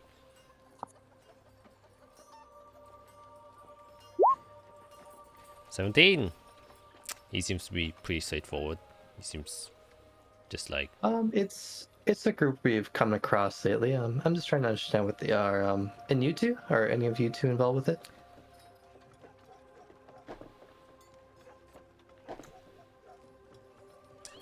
sorry, no. Unfortunately, I've not heard of this name. We're quite new, actually. I don't know what's that. Yeah. I'm along here, but no, this name doesn't sound familiar. And Jade was the same 17. It's like they seem to be forthright. They don't seem to be hiding anything. I just give Fiora a look and I just shake my head. Okay, well, my mind's better at ease. All right. Well then, good evening to you all. And he walks outside. So just we don't forget what you got. Yeah. I have it written down right here. All right. Yeah, what quality healing potions do we got? They are standard healing potions. Okay. Everyone wanna take one of them? Yep. It would be good if we all had one and one scroll each. I would let you, Fiera, have the other two. I do have mass cure wounds, but it's good to have more than one person that has it available. If possible, I would like the scroll of mass cure wounds. Yeah, Because sure. I have healing, but I okay. don't have any range healing. I think that's fine. Okay, so the scroll of mass cure wounds can go to Jade. We all have one healing potion, and then remember we bought potions yesterday. So everyone should have that one that I passed out then. Alter Self, should we just all take one as well? Yeah. That makes sense. And then Scroll of Knock, I think I can learn. I will have to check. Yes, you can. You said we're all Okay. taking an alter self? Yeah, everybody's taking Alter Self, that makes sense. Oh. They don't exist. Just put in spell scroll and then write in the description. It's also self. Okay. The individual What level spell scroll 2. for the alter self? Yep. Spell roll. Customize.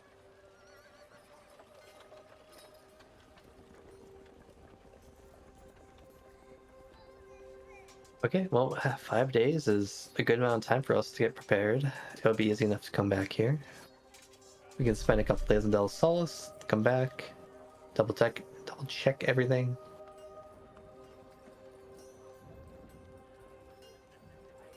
Look in on Jade's problem. Oh dang, mass cure wounds is 5th level? Yes. Yes, it's a pretty good spell. I have it prepared at all times, just in case. Alright. What do you guys do?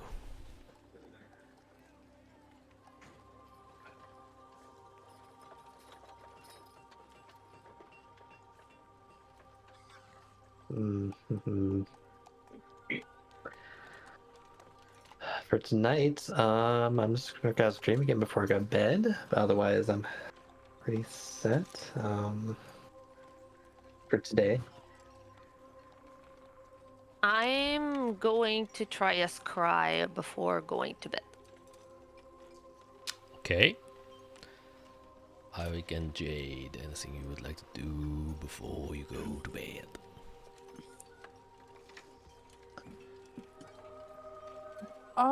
want to try to reach out to my family, so my ancestors, and try to figure out why I can't break the bond with this weapon. Because they're the ones that typically allow me to bond with it, so I want to see if they can tell me how come I can't break it. Yes, very nice. And Arik? I'm going to inspect my scales. Alright. Then, I think we can start off with Arik. As you rest in for the evening. Sounds a little bit more quiet. How do you wish to inspect them? Take my armor off and take my tattered clothes off, burnt and crispy, and I'll just toss them in the corner because I don't need them anymore. And yeah, just basically start just scanning my body and seeing, like I always do, if there's any differences or new scales. Yep. Make an investigation check on your own body. 25. You look at them, and it doesn't seem like they have grown more. They still kind of go all the way to your shoulders and upper arms, kind of reaching all the way almost to your hands, but just kind of ending at the forearms. Your entire chest and top abdomen are completely covered. The only difference you see is that the coloration now is starting to become a more red hue. First it was like kind of black, and now it's like the hue is starting to become a bit more clearer and crisper, as if like old paint is being kind of scraped off. So that's the only difference you can ascertain, is that your scales are just becoming a little bit more shiny, if you so will. And I just want to take a dagger and just run it across my shoulder. Just try to slash through the scales, see what happens. Ooh, okay. It was like force intent, or like enough where it would normally cut human skin, or what's your goal? Yeah, enough to where you'd be like, holy shit, there's a cut in me, but I'm not trying to like slice my arm off. Yeah, okay. Yeah, you do that, and the blade, for the most part, kind of scrape off. And what would have normally been at least a bloodied wound seems to have no effect on your scales, at least.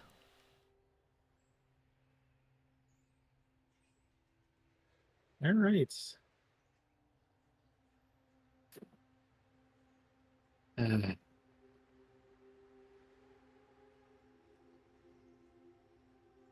I'll just kind of sit there in silence for a little while, and eventually I'll just pull out a fresh shirt from my bag of holding and put it on and button it up. All right. Okay. You do that. Then let's go to Fiera. Who do you wish to dream on this time? Yeah. Before that, I am just gonna send a message, just so I can check boxes. The same person I tried to dream on last time.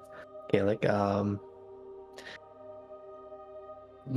very simple. Just my name is Fiera, born Zalnius Castle. Can you hear my voice?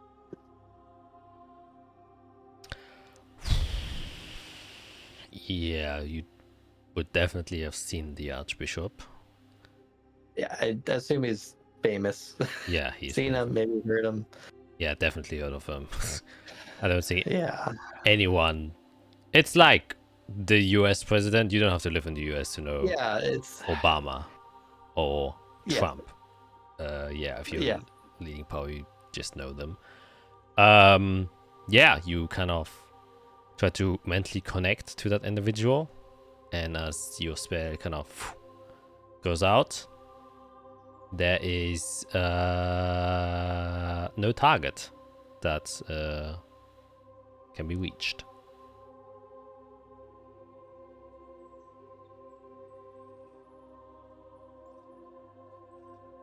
I've used sending on people that have been passed away before. Did I ever get that feeling that it didn't reach the target when they were passed away? Usually, if they pass away, it's just nothing happens. And then you're just waiting. This is like, you know, the best way is you're dialing a telephone number, and in the first scenario where you know the guy exists and you have sent message before, but you know he's now dead, it would just keep dialing, but it would never pick up. That's what it feels like. Yeah. And this one is you dial in, but you dialed in the wrong number. So it immediately tells you, this is the wrong number. Okay. Or this number doesn't exist. It is different. Okay. Oh man, what do I do with that? It's a good question. Okay, yeah, I'll move on to the dream then and try to figure out that puzzle later. Yeah, so the person, let me pull up my to-do list. They're the second on the list.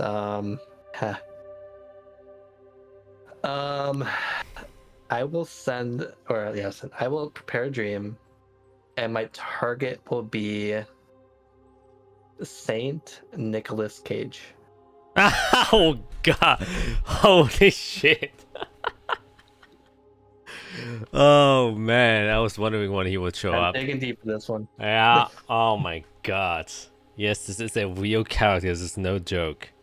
Though Nicholas Cage. he was kind of made as a joke. You Is said he- Saint Nicholas, and I was immediately thinking Santa, and then you said Yes. Cage, and I went Nick Cage. That was such a bait and switch.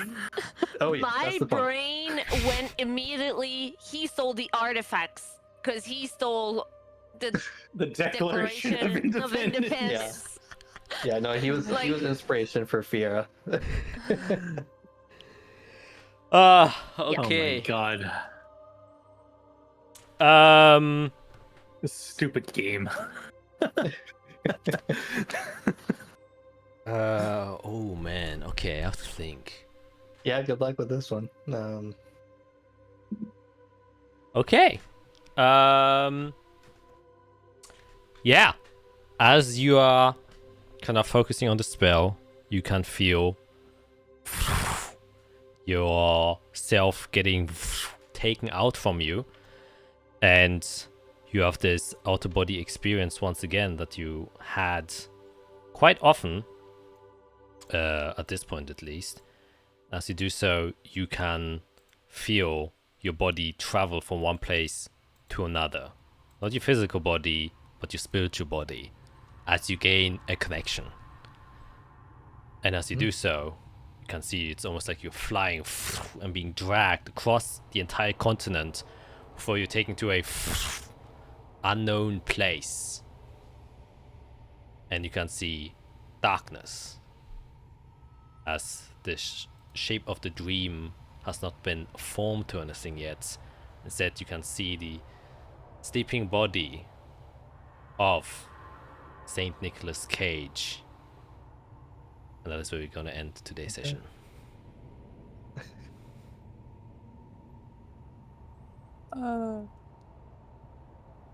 Man, I did not expect you to dig deep.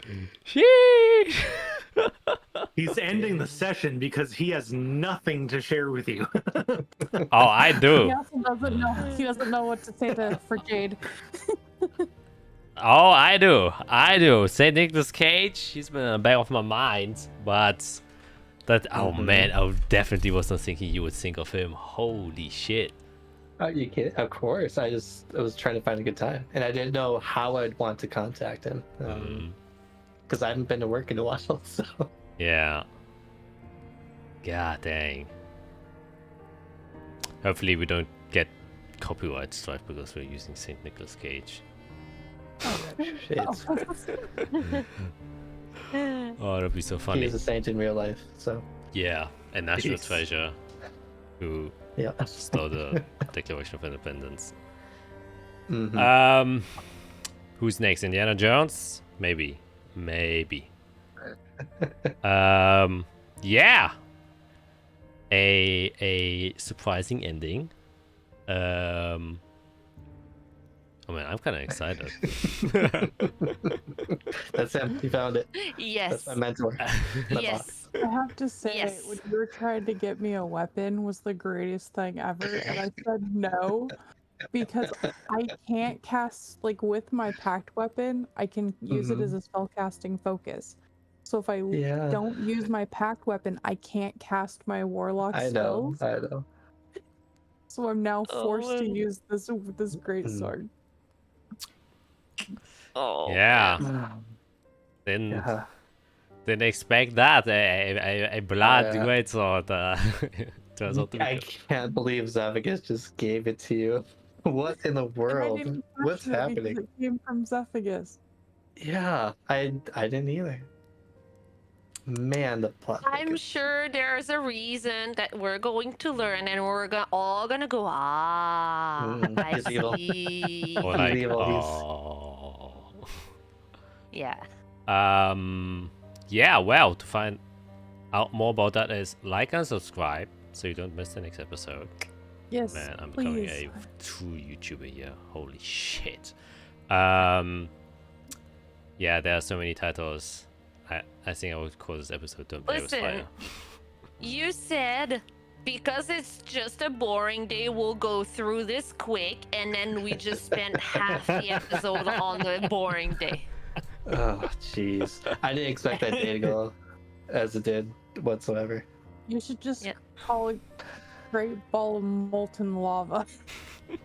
Listen, Great cube. I had the perfect excuse with my druid stuff. Like, Yeah, I didn't believe it. Yes, gosh. yeah. I didn't think until we turned it on. I didn't realize we just had a high storm, so this thing is gonna be charged. And then if you would have went in there to help Eric, Yeah. you would have I like had a probably plan died. if I went in there. No, Like- you Rose has would've died. plans. The minute Jack started saying like it was like Mm-hmm. melting my stuff and all that, I was like, the guards are coming, and I just started thinking, okay, what's our excuse? And I was like, oh right, I can conjure elementals now. I got it. Okay, good. I have I our was thinking, excuse. is the wall of force gonna hold? Because it's strong, but it's not like Yeah. there's ways to destroy it. Yeah, Yeah, disintegrate. I was Yeah. looking at my teleportation thing and it said all damage, and I was like, alright, if I do this, Oh, I jeez. can go boom boom twice. I can Yeah. jump in twice and jump out twice. Yeah, it's Yeah. good that Eric thought to turn it off because Firo's plan was, I don't know, Let it burn. let it burn, try to contain it, try to make the force blast go somewhere else. I don't know. I took a I- good amount of damage though. Yeah, I went almost half. ND10s just back to back to back to back. Yeah. Yeah, fire resistance. Yeah, I lost almost half my health.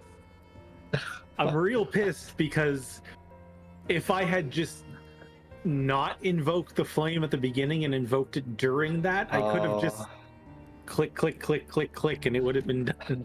We didn't know though. Like, Yeah, it's supposed No, to be. I thought it would be exactly. like one burst and then it would be done. But it was just on high for until it was out. Yeah.